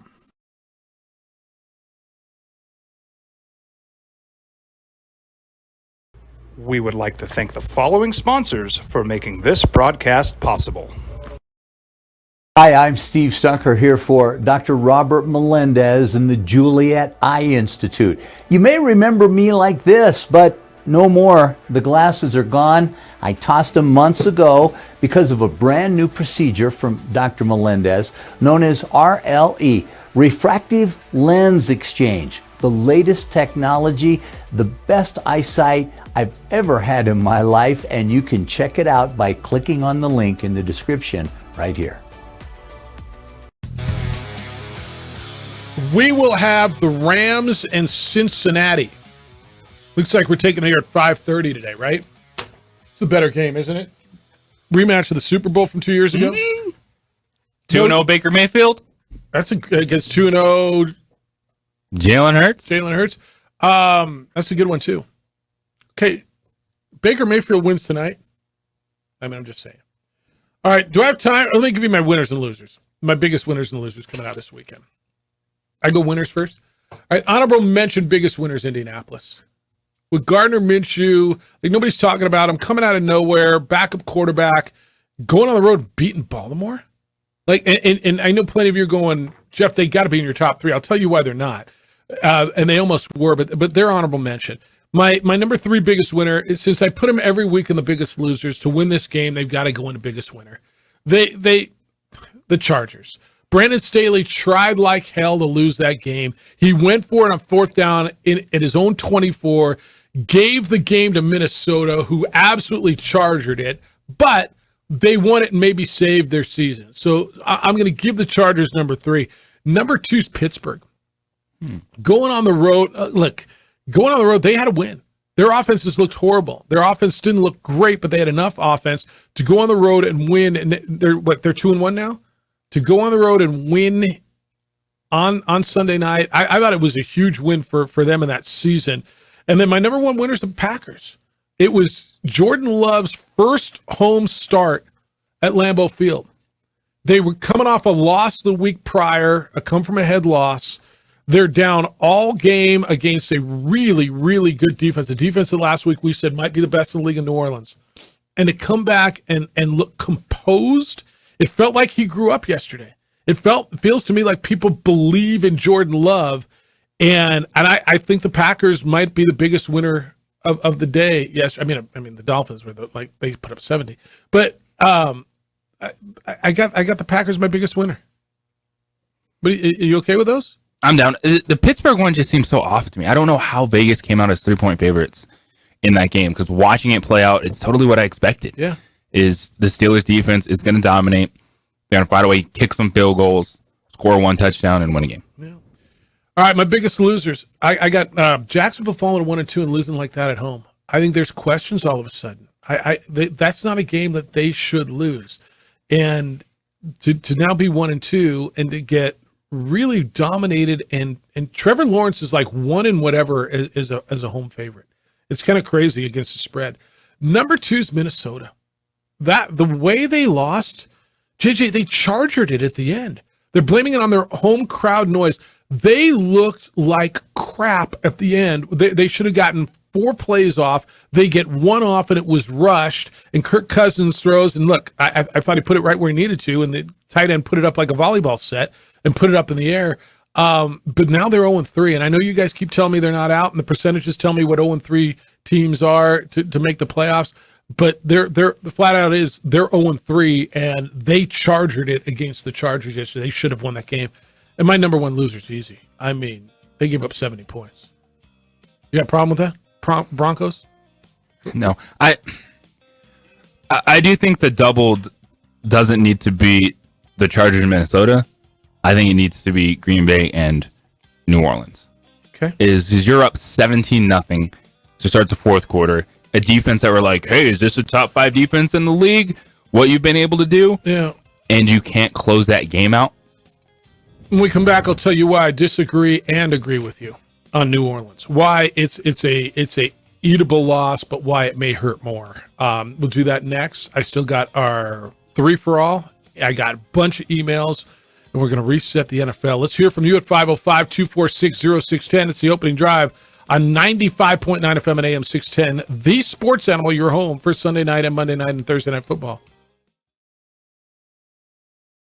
We would like to thank the following sponsors for making this broadcast possible.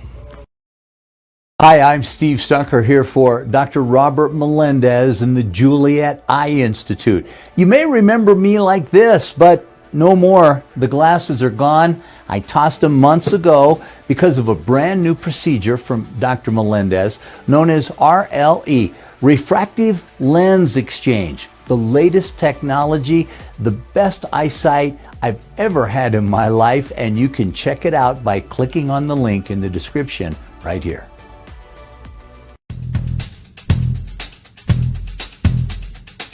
International Protective Services is a proud supporter of ProView Sports and New Mexico Youth Athletics.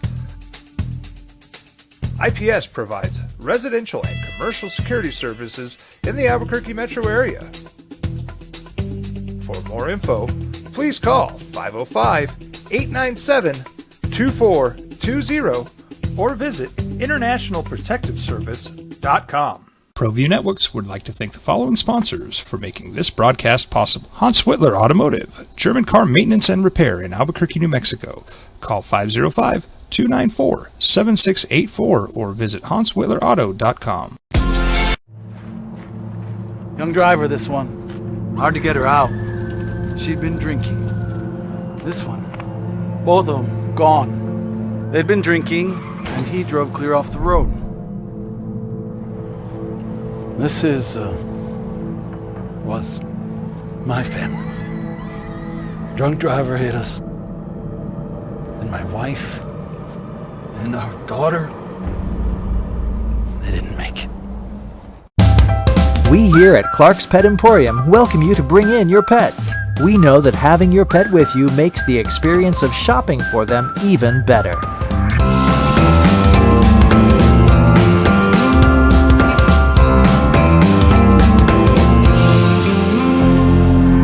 And we welcome you to bring your kids also. Clark's Pet Emporium, your pet's second best friend. Here at Clark's Pets, we understand your pets. We take meticulous time to find out more about them. Dig deep into their world to understand their needs. We do research for knowledge of each pet, so you can trust Clark's Pets to provide you the best products and service for your pets, because we work hard to understand all of their needs. Clark's Pet Emporium, your pet's second best friend. For 50 years, Clark's Pet Emporium has been your pet's favorite stop. I am Michael Azera, midfielder for New Mexico United. Clark's support for the United is an example of their commitment to local partnerships. Clark's understands that paying it forward develops a better team and ultimately better community partner. When you need pet food and supplies, Clark's is always the best shot. Locally owned and operated with 2 convenient locations. Go United! ClarksPets.com. All right, you can give me your biggest winners and losers of the week. Crazy week. The way I always do this, my biggest winners and losers, I always think, like, what does it mean big picture, right? That's kind of where I go. Terry sent a text, said biggest losers, Vikings play calling or lack thereof in the last 30 seconds. Yes, that's why I got him there. Fans of the Bears and Broncos, season over. Edwards upset pick of the week, Broncos beating the Dolphins. Yes, he was wrong. This one says, Bronco and Bear fans, you're not that good. Sometimes you have to admit you have an ugly baby. Sometimes you just have to admit you have an ugly baby. Fair enough. Says, you haven't mentioned Gardner Minshew's performance with the Colts. No, I gave him honorable mention. Gardner was good. How about that? I mean, look. How about picking? They're 2-1. They're legit. Let me go back to why I didn't put the Saints on here. But why you're right and wrong on the Saints being one of the biggest losers. I don't have them as one of the biggest losers because they're still 2-1. So they could have afforded a loss, and they can afford a road loss. Now it's a tough loss when you're up 17-0 going into the fourth quarter against a quarterback in his first year of starting. But to me, losing that game doesn't destroy them, doesn't hurt. I mean, it's a tough loss. But they lost their losing their quarterback is why they could be on that list, right? And have you seen a report? I heard he kind of dodged the bullet. Have you seen anything on Derek Carr? Because yes, that's why you're right with Derek Carr going down. Because that's one that if you're able to steal a win late. That shouldn't even be stealing a win. You sealed the game. You're up 17-0 in the fourth quarter with a defense that has been really good. And Jordan Love made some fantastic plays and big plays downfield. And that's what's going to hurt the New Orleans Saints, is because that's a missed opportunity to see it out, and then you play survival mode for a week or two, depending on the severity of the right shoulder injury that was suffered by Derek Carr. All right, so it's believed to be an AC joint sprain. Not expected to be season-ending for Derek Carr. So he went to the hospital. They did X-rays, additional tests, and that's where they came out on this. Jameis didn't look good. Now, it's not like Carr's been killing it. 13 of 18 for 103 yards. He had a touchdown. They didn't score after he left. And then, look, they still had, you know what? I'll give you this too. Why was it another, you can put them on the biggest losers? They had a chance to win right there at the end, and their field goal kicker pushed it wide to the right. They were still right there. But, all right, so I got my biggest winners, Green Bay, Pittsburgh, Chargers, honorable mention, Colts, 1, 2, 3. Biggest losers, Broncos, Vikings, Jaguars. Where are you guys? Are you okay with all this? Yeah, I said probably put New Orleans on instead of the list instead of Minnesota. So that would have been my one double for the week, the Green Bay versus New Orleans, because I think there are some games where it's big enough with what happened to where you can't have a winner and loser come out of it. And I think that was more than what we saw happen in New Orleans and Green Bay. But it's also just very, the Chargers, their NFC counterpart is Viking it. You have Chargering and Viking it. So it could have been, that's absolutely. Dude, the Vikings, did you watch the end of that game? Were you at the wedding, or were you able to watch the end of it? The red zone was on. It was brutal. There was no urgency. Kirk Cousins, and evidently they couldn't hear. They had plenty of time to run 3, maybe 4 plays, and they rushed to get one off and throw the interception. It was brutal. And here's the thing. If you can't hear, you're the starting quarterback. You know the playbook. Just take control. And he kind of did finally. But just don't worry about it's like I can't just take control, set it up. Veteran quarterback. Go. Yeah. All right, text line says, can't believe some people, Lobos win on the road, and there are those that complain about the second half. Lobos won. It's all that matters. They beat a team that beat NMSU on the road. Okay. This one's not happy with the Lobos. On the week before, dang, does the Mountain West own that rugged Conference USA this season or what? The only one who can handle them would be our very own Danny Gonzalez and Eddie. Thanks, Danny and Eddie. Okay. Hawaii beat New Mexico State, and Colorado State got a good win on the road, beat Middle Tennessee. They did? That's and it surprised me. I'm not gonna lie. That middle might get them, so that surprised me a bit. Rudy, good morning. You're on the Sports Animal. Hi, Rudy. Good morning. So you mean the Aggies blew a 14-point lead on the road in the last half? Yeah, I do. Yeah, that's what happened. Huh. Wow. Sounds like football to me. You know, the people that get apoplectic about UNM, how can you give up a 14-point lead? Man, watch football. I guess. Just watch more football. It happens all the time. Massachusetts made a couple of adjustments. We didn't make the adjustments we needed to make or couldn't execute the adjustments that we did make, and it turned into a game. But I'll give us this much credit. You walk out of there a winner. It doesn't matter how you win, does it? At the end of the day, it does not. Look, a loss, that loss, I think you agree with this. That would have been disastrous, right?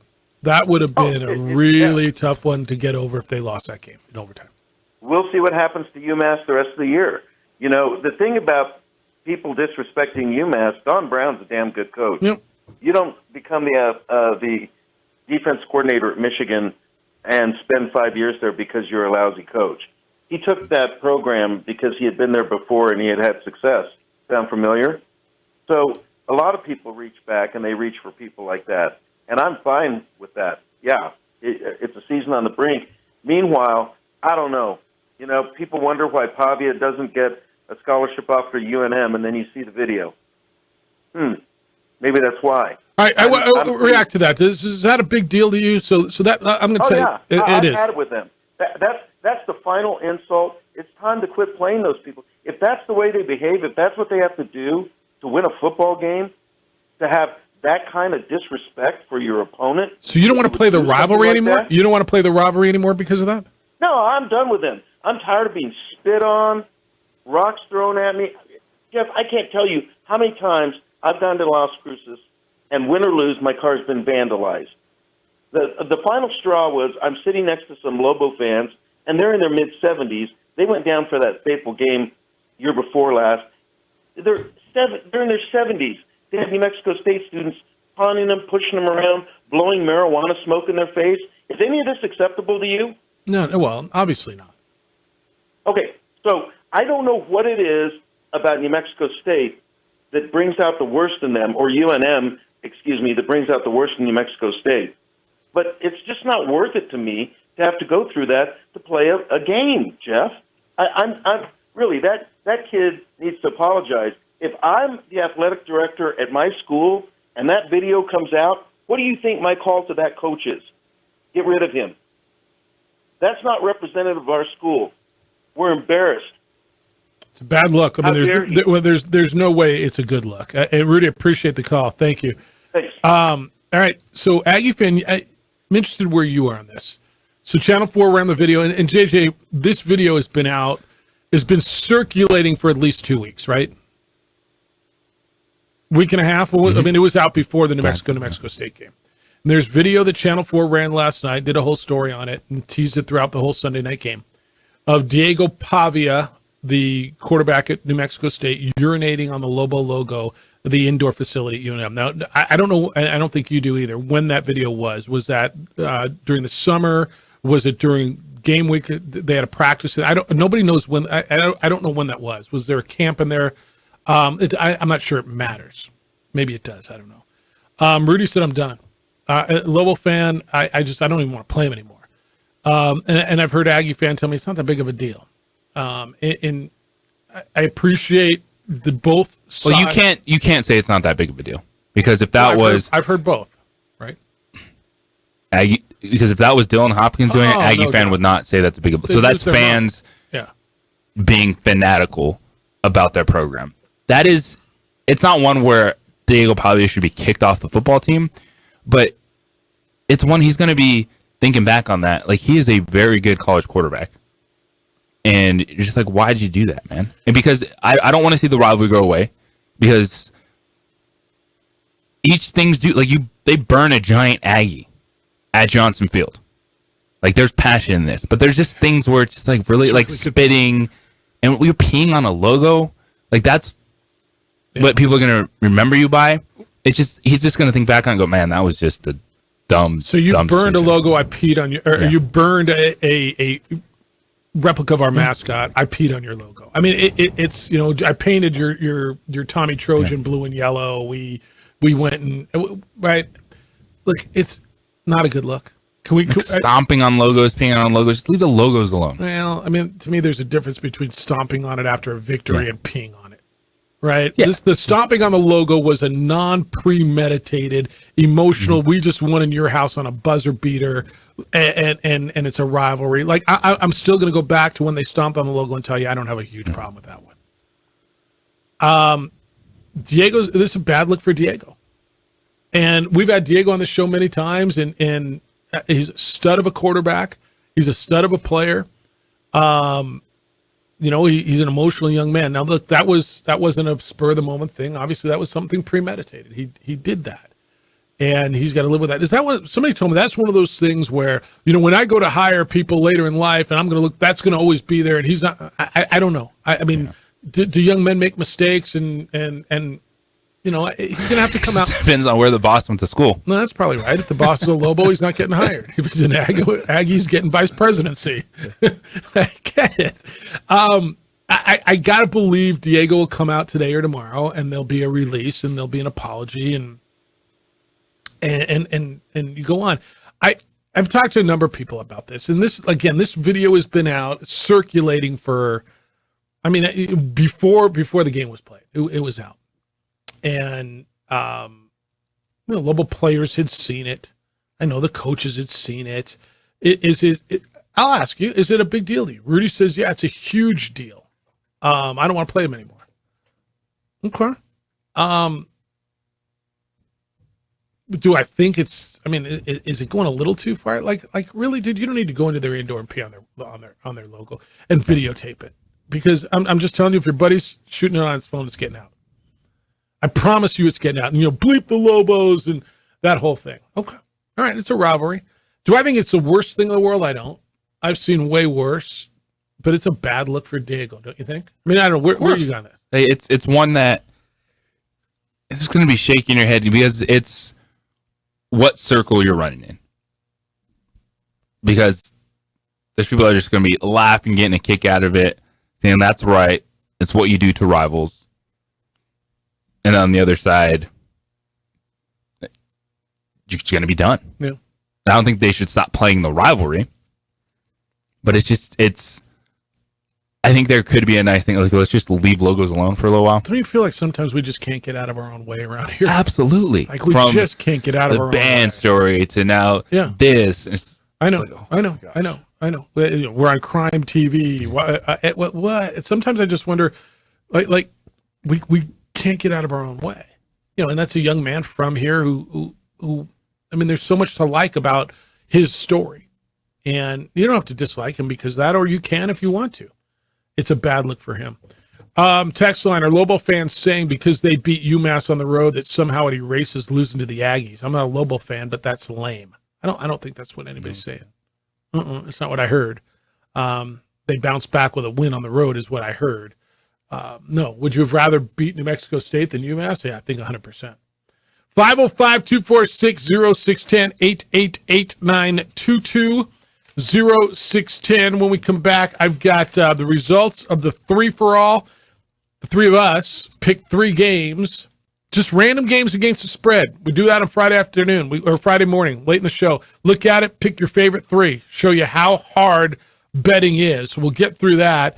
And the quietest whooping of the day might have been a big statement in the National Football League. Which one is that and why it meant so much? It's the opening drive on 95.9 FM and AM 610. The Sports Animal, your home for Sunday night and Thursday night and tonight football.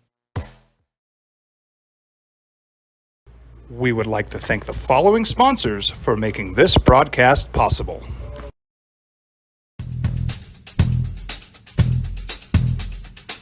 International Protective Services is a proud supporter of ProView Sports and New Mexico Youth Athletics. IPS provides residential and commercial security services in the Albuquerque metro area. For more info, please call 505-897-2420 or visit internationalprotectiveservice.com. Hi, my name is Daniel Chavez, and this is my business partner, David Chavez. We are the owners of Indeed Safety. Indeed Safety is a local safety consulting company helping our clients with their safety needs for their projects. One of the things we pride ourselves as a construction safety company is helping our men and women in construction get home safe every day to their families. Indeed Safety is a proud supporter of ProView Network.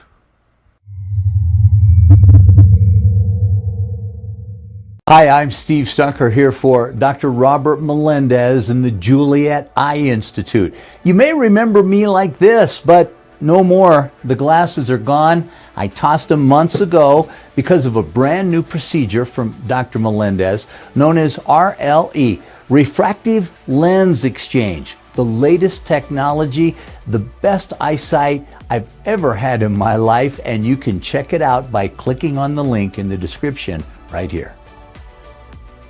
Don't sacrifice quality and flavor when you're in a hurry. Golden Pride offers ribs, fried chicken, red and green chili breakfast burritos, and Frontier Sweet Rolls. 4 great locations, or visit us online at goldenprideabq.com. Golden Pride Barbecue Chicken and Ribs are proud supporters of ProView Sports.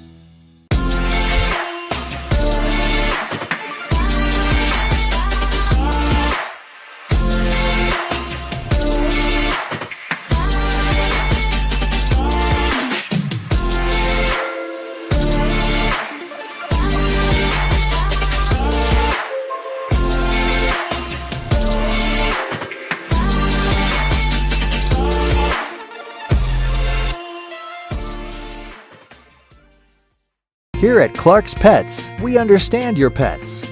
We take meticulous time to find out more about them. Dig deep into their world to understand their needs. We do research for knowledge of each pet, so you can trust Clark's Pets to provide you the best products and service for your pets, because we work hard to understand all of their needs. Clark's Pet Emporium, your pet's second best friend. For 50 years, Clark's Pet Emporium has been your pet's favorite stop. I am Michael Azera, midfielder for New Mexico United. Clark's support for the United is an example of their commitment to local partnerships. Clark's understands that paying it forward develops a better team and ultimately better community partner. When you need pet food and supplies, Clark's is always the best shot. Locally owned and operated with 2 convenient locations. Go United! ClarksPets.com. Young driver, this one. Hard to get her out. She'd been drinking. This one. Both of them gone. They'd been drinking, and he drove clear off the road. This was my family. Drunk driver hit us. And my wife and our daughter, they didn't make it.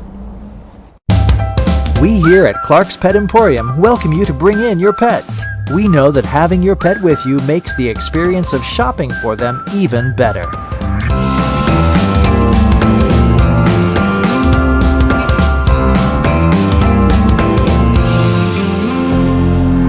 And we welcome you to bring your kids also.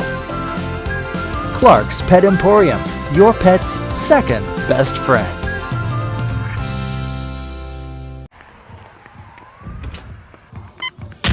These are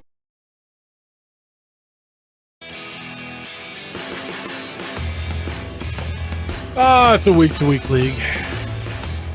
Could be the name of your show. It's a week-to-week league. So there were 3 blowouts in the NFL yesterday. I don't know if you know this. One team scored 70 points. 70. And then there was the Chiefs beating the living tar out of the Bears. But what the Bills did to Washington, to me, was a statement. And I think the way they did it defensively, 9 sacks, 4 interceptions, damn near shut him out. I get it. It was a rookie quarterback, or not even a rookie quarterback, a young quarterback. But that was a 2-0 Washington team that thought they were pretty good. A Bills team that had been getting kind of abused because of the way they played in the first game. And I thought it was a big statement that nobody's talking about, is the way the Bills just flat out trucked Washington.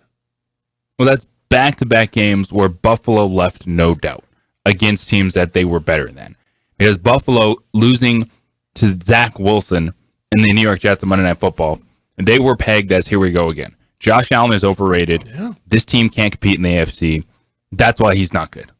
And so all Josh Allen has done is against opponents that Buffalo is better than, but also a Commander's defense that people are like, maybe this unit's back to being pretty respectable, pretty darn good. Looked fantastic. He had an arm punt yesterday. It was one bad throw. Other than that, arm punt. He had one arm punt. Yeah. Third down throw, he just tossed it up there deep down into double coverage. But the last 2 weeks, Josh Allen throwing the football has looked really good. And guess what? They ran the football some. They gave it to James Cook. Yep. He almost had 100 yards. Pretty good recipe. You know, I look at him and, the Chiefs statement was whatever. We knew the Chiefs were that good. We knew Miami was good. I don't know if we knew that they would put up 70. This was the one blowout that I look at and just go, wow. All right, let me give you these, and then we're going to go to the phones. We do our 3-for-all. And this is just really to show you how hard betting is. We think we know what we're talking about. We take 3 games against the spread, and we just look at them and take your 3 favorite bets. Not bet every game. It's just literally go against the spread. You went JJ 1 and 2. You had Detroit -3 over at Atlanta. That was a winner. You took the over in Tennessee, Cleveland. It was only 39.5. It looked like an easy bet. Final score was 27-3. They didn't go over. And you had Jacksonville -8.5 over Houston. They lost the game straight out. So you were 1 and 2 overall. You are 3 and 6 on the year. That's how hard this is. DC, you started 0 and 7. You got the bonus loss. You took the over in Detroit, Atlanta. That was a loss. It was only 46.5. Detroit and Atlanta finished just under that. Whatever the number was, it was 26. It was way under. You missed by 20 points. You took the over in the Saints-Packers game, which was 42.5. The game ended at 35. You lose that one. And you took the under in Colts-Ravens, 44.5. You won that game. The final score there was 22-19. So you are 1 and 3 on the week and 1 and 2 on the week, 1 and 9 overall. Congratulations on getting off the bagel. 1 and 9. It's hard, dude. It's very hard. It is incredibly hard. Now I'm looking at the Colts like, why didn't you get another touchdown or something? Put me at 0 and 10. See? I went 3-0. I had the Lions -3 at Atlanta. Lions won 20 to whatever 6. I just told you. I took the Steelers in the 2.5 at Vegas. They went outright. How'd I do with the Dolphins laying 6.5 against Denver? Pretty good. So I'm 6 and 3 on the season. So we'll keep a running tally, and it doesn't mean anything, just to show you how damn hard this is as we go through it. Howard, good morning. You're on the Sports Animal. Hi, Howard. Good morning. I'm going to talk NFL, but real quick, I love Rudy's passion. but I have a hard time believing that there aren't people in New Mexico State down here that have similar bad behavior. I don't know for a fact, but I would imagine there might be. And the statement for the day is, it depends on who the boss is. I love that. Anyway, I'm going to my Cowboys. So at the end of the year, when the playoff race is on, and you're looking at seedings in conference and in playoffs, this is one that's going to come and bite you in the behind. I would not touch that game. I wouldn't touch it because of the 13-point spread. And I was sitting there watching it with a bunch of people, and they said, Cowboys are going to beat up on Arizona today. I said, these are the games that I hate, the ones that you're supposed to win big, because they seem to always come back and get you. And not that I'm playing your guys' game, but I had Seattle, Miami, and Pittsburgh yesterday. I won all three. I lost over the weekend because I took the over on the Colorado-Oregon game. But that's where I set for the weekend, guys. Yeah. You guys have a great day. All right, Howie. Yep, those games get you, man. It's the ones where, oh, yeah, we got this. Oh, we got this. Ken, how you feeling about those Cowboys? You're on the Sports Animal. Hey, yeah, I couldn't be more happy with that the Cowboy performance yesterday. That really made my day. Did you not have the Cowboys on your list as one of the worst losses? I didn't. No, I didn't because I just think long term it's not going to kill them. I mean, it's not a good loss. No loss is a good loss, but I don't have them as one of the biggest three losers. Yeah, but you got to look at the significance of the loss. Here is all ESPN. Everybody's talking about the significance of the loss. A loss is a loss, but when you're Super Bowl or bust, and you go into a place that you can argue is Chicago, Arizona, 1, 2, 3 worst teams in the NFL. This is such a significant loss when you think that you are either Super Bowl bound or bust. They beat a bad Jets team. Well, they're not bad, but they're without Aaron Rodgers. Yeah. They beat a bad Giants team, and everybody's going crazy how good the Cowboys are. Sure. They should go into Arizona and beat Arizona. How is that not on your list? I mean, this is like 28-16. It wasn't even like within 3 points. Who would you have taken off? Who should I take off the losers list? I'm Jacksonville, Minnesota, Denver. Yeah, I was just a little surprised it wasn't on that's the totally list fair. because of the significance. Yeah, you got to eliminate one. So that's a bigger loss than Jacksonville, Minnesota, or Denver. Which one do you think? Well, I mean, it's not even on the list, though. I know, because I had three. It could be top three, it could be on the list. Yeah, I know the Broncos was a terrible loss. Honorable mention, the Broncos Cowboys. are not a very good team. The Broncos are 0-2. They're not a very good team. You're thinking, well, they're going to lose, but not by that much. That's a horrendous loss. But significance of the season, this is a bad loss. Fair enough, Ken. I appreciate Thank you. Yeah, you're not wrong. Honorable mention on the losers, Cowboys. How about that? Now, can I put them on the list? That is. I mean, you got to eliminate someone if you're going to put them on, right? And that's what I've been echoing this morning. Is what Howard and Ken brought up. Like, this is one, like, these games happen. Yeah. Like, the Colts beat Kansas City last year. Denver beat San Francisco, like, in the first 3 to 4 weeks of the season. But where it matters is when you get to the end. And there's only one comp bye in the postseason. When you're trying to be a number one overall seed, when you're trying to have the advantage and get that game at home in the postseason. Now, didn't matter last year for Dallas, but these are the things that you look back on and go, oh, why are they a game back? Oh, because of that one. Yeah, look, I'm not telling you it's a good loss. I don't even know what that means, good loss. It's a bad loss. I just thought Jacksonville, Minnesota, and Denver were more meaningful in the long term, and that's why. But I put them on there. Ken, your points are great. Great points. So who are you taking off? Do you think it was a worse loss than Jacksonville, losing at home to Houston? I mean, it's a tough one. Minnesota, the way they soiled themselves at the goal line, I mean, that's a bad loss. And Denver gave up 70. So that's just, I mean, again, these are just my thoughts. But I appreciate it. And that's why we have the phone line, right? And that's what is great about this week-to-week league. Yep. Yeah, no, can't appreciate it. If you got your thoughts, how about that though? What? That is twice this year though that Green Bay has been your biggest winner. Is that right? I didn't realize that. I'm not keeping track. You are? Yes, I'm keeping track. When was Green Bay when they beat Atlanta? Or that first game? That first game. Yeah.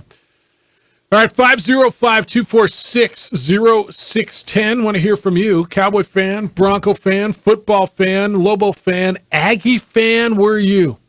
Tough loss at Hawaii, and then you have the Diego Pavia story that hit Channel 4 yesterday. Rudy says it's disgusting. I don't want to play it anymore. Where are you? I mean, it's not a good look for your quarterback. I don't know how you feel about this, and is it just an apology and I'm sorry, bad move, and let's move on? I know, but you're welcome to get in on that. You got a right to protect yourself and your property. I call IPS, International Protective Service. Well, I don't call them. I call them once, and now they protect my home. They're there every day. They have a patrol officer that comes by every day. When I'm out of town, they come by a few times. They do exterior checks. And if the alarm goes off, and it has, they respond in 5 to 7 minutes. Look, criminals don't care about laws. IPS is committed to stop them from targeting your home and your business around the Albuquerque area. They've got highly trained armed officers who respond to alarms, usually in 7 minutes or less. The police are just flat out overwhelmed and understaffed. They cannot react until it's way too late. Call 505-897-2420, 505-897-2420, or go to ipsglobal.com. IPS is passionate about making Albuquerque a better place to live and work. Get qualified for a trip for two to jolly old London. And you can get entered right now. Just following sponsors for making this broadcast possible.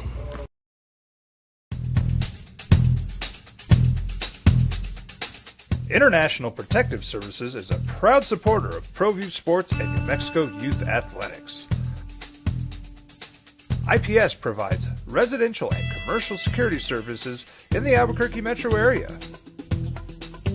For more info, please call 505-897-2420 or visit internationalprotectiveservice.com.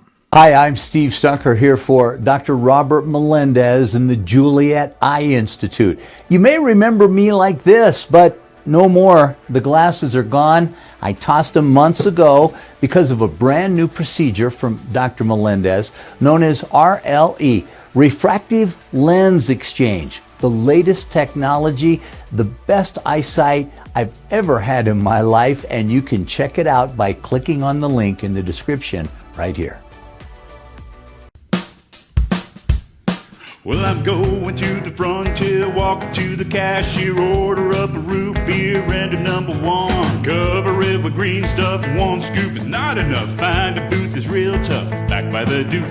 Meet my family, meet my friends in the quirkiest restaurant I have ever been. All of Albuquerque's favorite spot, it's the Frontier Restaurant. The Frontier Restaurant is a proud supporter of ProView Networks. These are more than just the sounds of a safe place to go after school. These are the sounds of interest being ignited and of mentors making an impact. At Boys and Girls Clubs, we don't do just one thing. We do whatever it takes to meet the needs of every kid who comes through those doors. Because whatever it takes is what it takes to build great futures. Great futures start here. Don't sacrifice quality and flavor when you're in a hurry.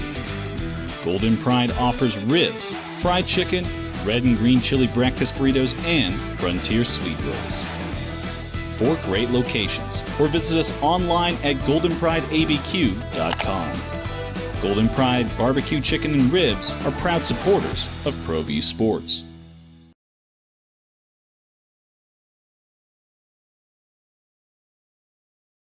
We would like to thank the following sponsors for making this broadcast possible. Hi, I'm Steve Stucker here for Dr. Robert Melendez and the Juliet Eye Institute. You may remember me like this, but no more. The glasses are gone. I tossed them months ago because of a brand new procedure from Dr. Melendez known as RLE, Refractive Lens Exchange. The latest technology, the best eyesight I've ever had in my life, and you can check it out by clicking on the link in the description right here.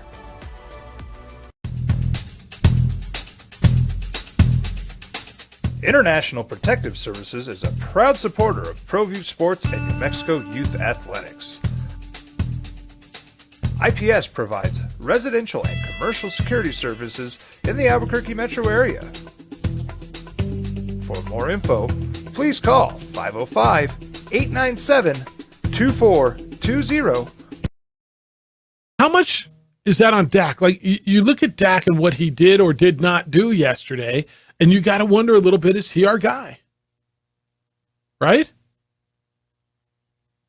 Is he our guy? So, all right. I got a text from Dan. I got a few texts from Dan's this morning. Dude, Prime is everywhere. A marketing genius at very least. Can't wait to see the snowboarding spot for Jackson Hole. Thought the Cards would be a gimme this season.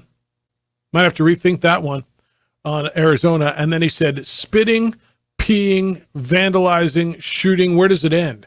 Understand Rudy's take. Not a good old fun rivalry anymore. Officially got nasty.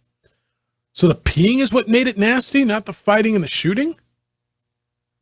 The peeing on the logo, the urinating on the logo is what do you see my boss from ESPN, where my other job, we had text conversation this week, and I said Channel 4 is going to run a story. This was on Saturday morning. I said they're going to run a story on Sunday night about New Mexico State's quarterback. I said I think I said pissing. I don't remember how I said it. And he said, as in peeing? I said, as in urinating. Yes. Like he couldn't believe, wait, what? The quarterback did what to their logo? And so Dan said it just officially now got nasty. Now? Okay. Bourne says, and Crusher picked the Pumpkins. Jeff, I think he just lost his crushed card. I was thinking 1991, Fresno State 94-17 over Lobo football. It's from Bourne. Yeah. Lobo Hobo's in on Lobo football. He said, Heather Dyke says the best team doesn't always win, Jeff. Well, the best team wasn't the one standing in the winner's circle in Amherst, Massachusetts, Saturday afternoon. I don't know if I believe that. Do you think the best team won Lobos in Massachusetts the other day? Because the Lobos had such a bad second half, they couldn't have been a better team? Yeah, I don't know that I think that's right. They definitely were the better team in the first half. Yeah. Dan's in on, he said, OD Prime, Jeffrey Juan Jose, Derek Charles. Friday, the show might have just clinched the next round of awards. Mike says, Jeff Lou, I would have liked to have seen you show up as ED Prime at the Hard Rock presser a couple weeks ago. You could have told people to get on board or get the hell out. So I had a hoodie on and my gold Prime glasses on last Friday. It's amazing how many people saw that, dude. Did you know that many people watched the simulcast? No idea. None, right? Ken says, OD Universal Truth. Jeff, I'd like to nominate, no matter the time nor place, weather forecasters are idiots, as the very first OD Universal Truth. I was talking with furious UMass fans. Where do you find UMass fans? They feel the weather idiots and their predictions of torrential rains killed the home court crowd. Yeah, it dropped a little, but nothing like the dire forecast, and definitely not enough to keep fans away if they hadn't been spooked. So he's basically saying that the UMass fans that he knows, which I don't know where he's finding them, but they basically, that was the reason the crowd was so down, is because they were told it was going to pour. JJ, let me ask you, on television, it looked like there was about 100 people there. What do you think the turnout was at that game? Definitely wasn't the 8,000 they announced. It was similar to a Lobo game where if you watch it, you're like, there's no one there, because everyone was on the near side. Now, there's a lot more people at Lobo football games than there is UMass football games. There is. But it had that feel. And while it wasn't torrential downpour, it was 50s, slight breeze, and kind of constant drizzle. Quite autumnal. I get if people don't want to sit in that for 3 hours. Did the rain hit pretty hard in the second half? It wasn't anywhere near what they were saying. Like, if you're out there, if you sat there for 3 hours, like, you're going to be wet at the end of the day. But it wasn't anything where we noticeably saw it affecting the football game, even the footing throughout the game. Dan, you're on the Sports Animal. Good morning. Hi, Dan. Hey, fellas. How you doing? I just got to do a little history here. Back in 1977, George Steinbrenner went and got Reggie Jackson from the Oakland A's to put the Yankees over the top. Reggie Jackson carried the Yankees in 77 and 78, beating the Dodgers. After that, George Steinbrenner aptly named him Mr. October. Years later, the Yankees pick up Alex Rodriguez. After a year on the Yankee squad, George Steinbrenner aptly named him Mr. April. Yeah. Now, let's bring this into the NFL. This is September right now, okay? The Cowboys rolled the Giants the first week 40-0. Everybody watched that game and said, oh, the Cowboys are the greatest team ever. They're going to win the Super Bowl. Give them the Lombardi. Okay? They go the next week, they beat up the Jets, and they lose yesterday. Okay? Where are these February teams?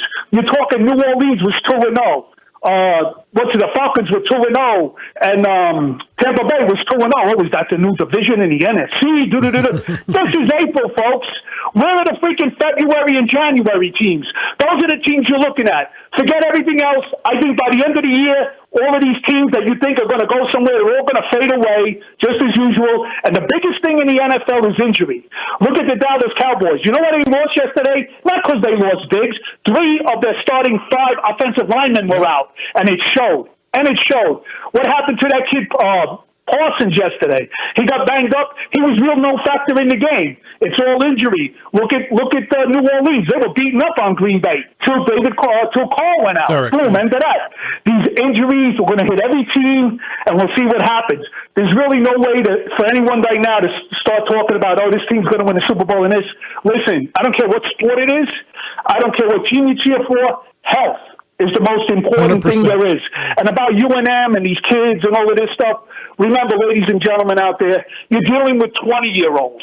They're 20-year-olds. Knuckleheads. Remember when you were 20? If you could go back in time, you'd probably punch yourself in the face. That's right. Knowing the stuff you did when you were 20. So you're dealing with young kids over there. But that's all I got to say on the NFL, fellas. Listen, You're the best. it's a long season. There's injuries. And, who knows who's going to show up in February. Thanks, that's man. all I got. See ya. No, he's the best. I don't want to know me at 20 years old. I mean, I'd kick my own ass too. I'd probably punch myself in the face. Let me give you one though, and this is kind of part of why I have the Packers as the biggest winner of the week. Packers had how many linemen out? Their best running back, their best receiver, and they fought through the injuries too. But he's right. The injuries are going to be a big deal. Now, Indianapolis had their starting quarterback out, went to Baltimore. Now, Baltimore had 7 dudes out, key dudes. That's why Baltimore got beat. He's right. What's the best ability? I forget. Availability. Yeah. So that's the one. And he's not wrong. Mr. April. Yeah. I'll wrap it up. I got a bunch more of your correspondence. Everything you need to know as you go through your Monday. You got 2 games tonight. It's the opening drive. Still have time for you to get in, by the way, at 505-246-0610, the phone line and the text line here at the Sports Animal. It's the opening drive on 95.9 FM and AM 610, the Sports Animal, your home for Sunday night and Thursday night, and tonight, football. This is Boomer Esiason with the CBS. We would like to thank the following sponsors for making this broadcast possible. Hi, I'm Steve Stucker here for Dr. Robert Melendez and the Juliet Eye Institute. You may remember me like this, but no more. The glasses are gone. I tossed them months ago because of a brand new procedure from Dr. Melendez known as RLE, Refractive Lens Exchange. The latest technology, the best eyesight I've ever had in my life, and you can check it out by clicking on the link in the description right here.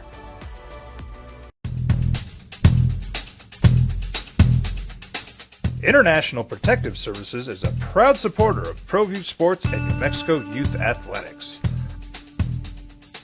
IPS provides residential and commercial security services in the Albuquerque metro area.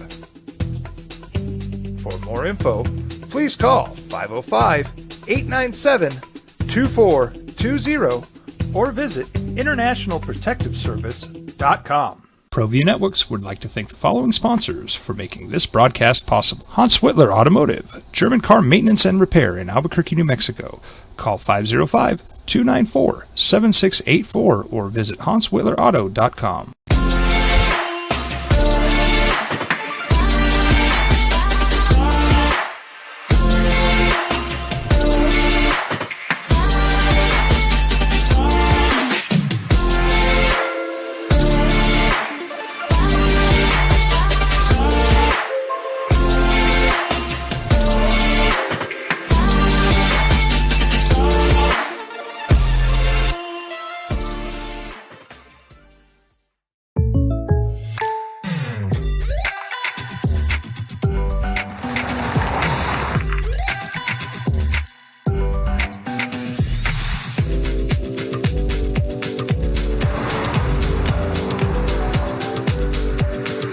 or surprisingly great rates, contact your local State Farm agent today. If you want the real deal, call State Farm agent Marty Size in Albuquerque today. Like a good neighbor, State Farm is there.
ProView Networks would like to thank the following sponsors for making this broadcast possible. Hans Whitler Automotive, German car maintenance and repair in Albuquerque, New Mexico. Call 505-294-7684 or visit hanswhitlerauto.com. Here at Clark's Pets, we understand your pets. We take meticulous time to find out more about them. Dig deep into their world to understand their needs. We do research for knowledge of each pet, so you can trust Clark's Pets to provide you the best products and service for your pets, because we work hard to understand all of their needs.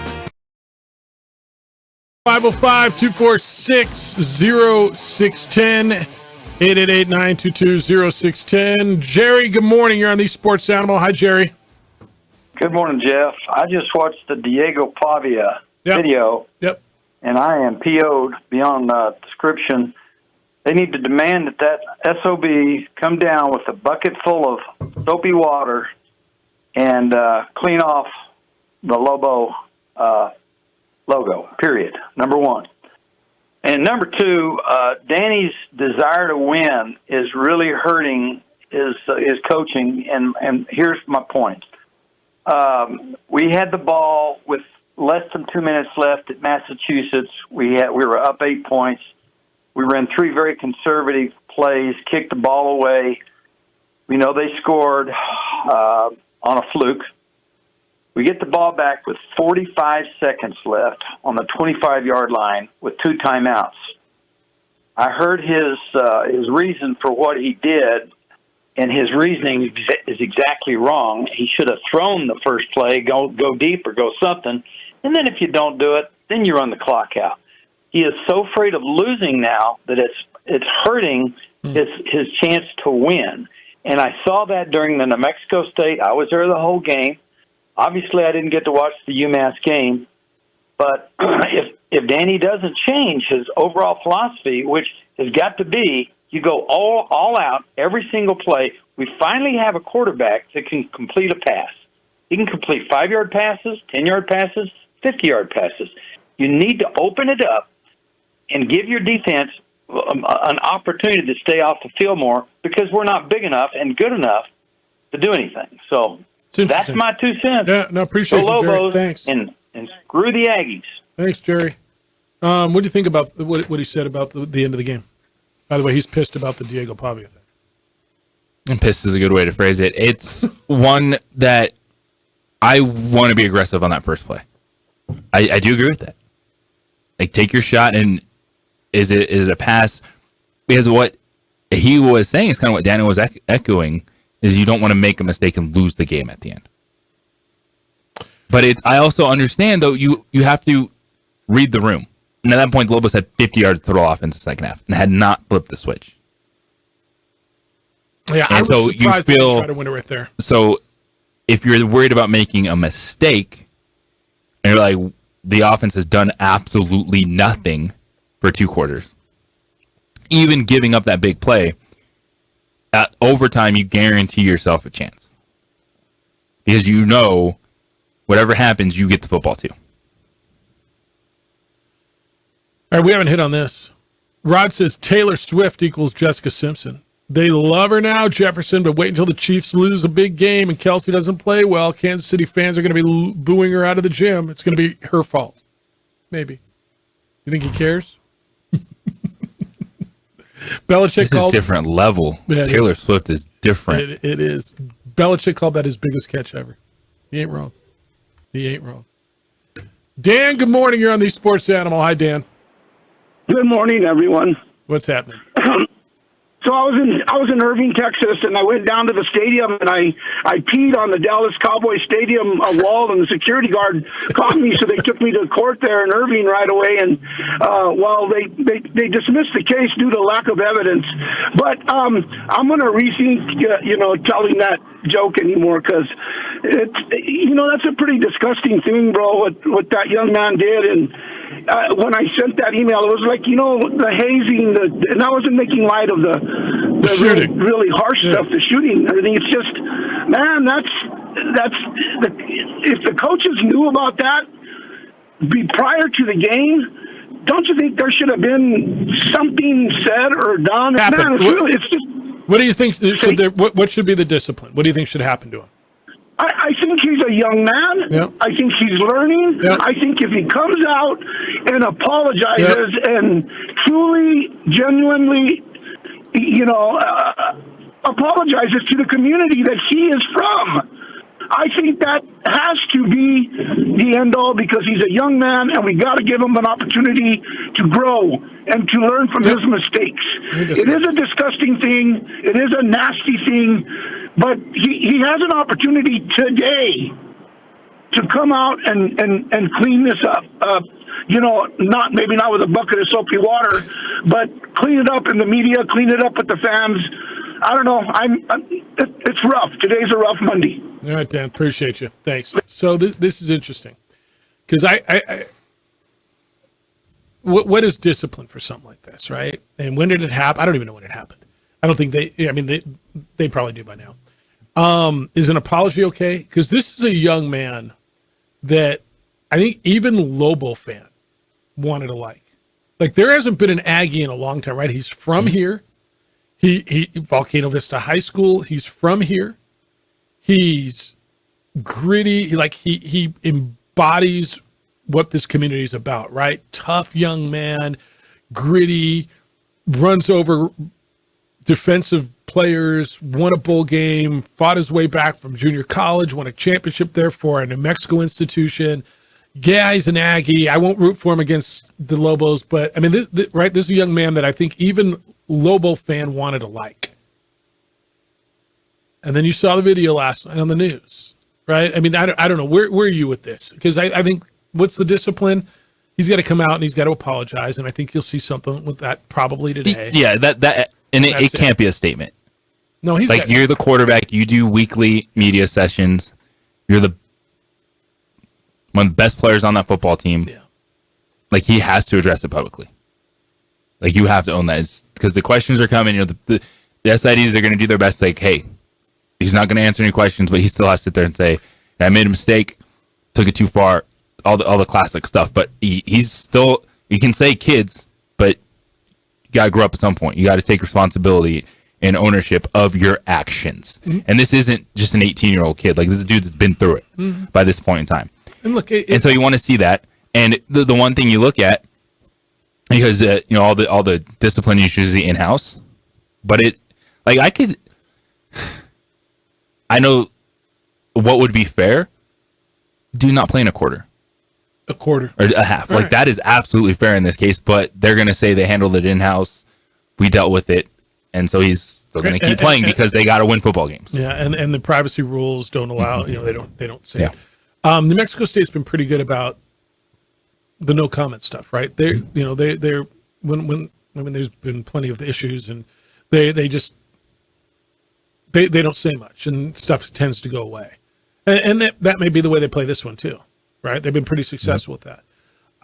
But for Diego, and again, a guy who up until now, I think even a Lobo fan is kind of going, wow, you really respected him. He's a New Mexico kid who you really wanted to like. Somebody said earlier, it's 20-year-old kids, right? 21-year-old kids. Was it Dan who said, if I knew 20-year-old me, I'd want to punch me in the face. They're knuckleheads, right? If he comes out and is remorseful and said, man, that was a bad move. Why did I do it? I don't know. I don't have a good reason. I regret it. I'm sorry. I apologize. I don't know what you want to hear. I don't know what would make it okay to you. I don't. It's a bad look for Diego. But I think, JJ, to your point, he's got a statement isn't okay. He probably needs to sit in front of a camera and apologize, be sincere. And I think that's enough. If you want to tell me they're going to sit him for a quarter against who they play next, they got a Wednesday game a week, right? They play next Wednesday. FIU. They get FIU. Probably not going to see that now. Okay. I mean, whatever they decide. I just, I don't know. I've seen way worse things than this. I'm not telling you that makes this okay. But we'll watch this, and your reaction is going to be really interesting. Thank you to Danny Gonzalez. He was with us today. Richard Pitino is going to be in studio tomorrow. Got a sweet deal on Lobo basketball tickets. And Coach Pitino is going to be in studio tomorrow. Well, it's almost October, huh? It's almost basketball season. Jim Rome Show is next. The Herd with Colin Cowards after that. 2 Men On comes your way at 4. And then Monday Night Football, Rams and Bengals tonight. We're back with award-winning radio starting at 7 a.m. tomorrow. Adrian, great work on the visual side. DC, always good job. Thank you. Big day for you. Huge day. Enjoy it. Be good to each other, please. Be kind, loving, caring, and sharing. We will smell you tomorrow.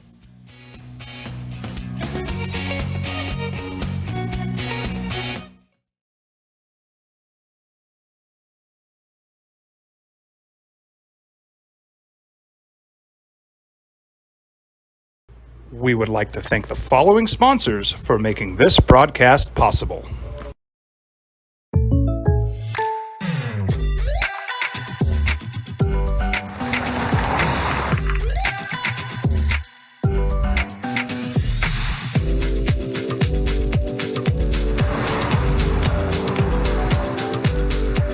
For your surprisingly great rates, contact your local State Farm agent today. If you want the real deal, call State Farm agent Marty Size in Albuquerque today. Like a good neighbor, State Farm is there. Hi, my name is Daniel Chavez, and this is my business partner, David Chavez. We are the owners of Indeed Safety. Indeed Safety is a local safety consulting company helping our clients with their safety needs for their projects. One of the things we pride ourselves as a construction safety company is helping our men and women in construction get home safe every day to their families. Indeed Safety is a proud supporter of ProView Network.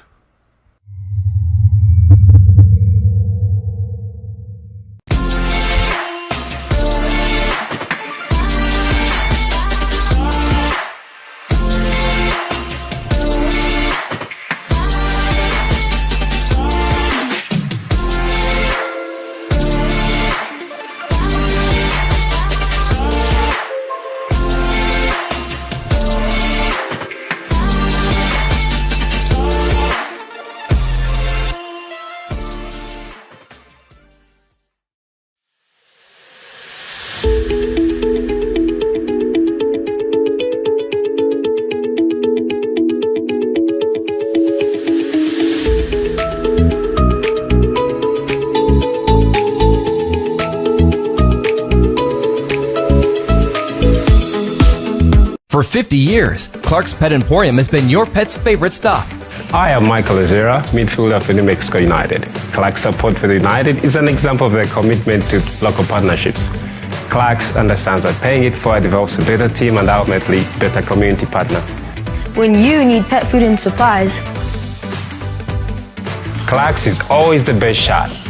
Locally owned and operated with 2 convenient locations. Go United! ClarksPets.com. Young driver, this one. Hard to get her out. She'd been drinking.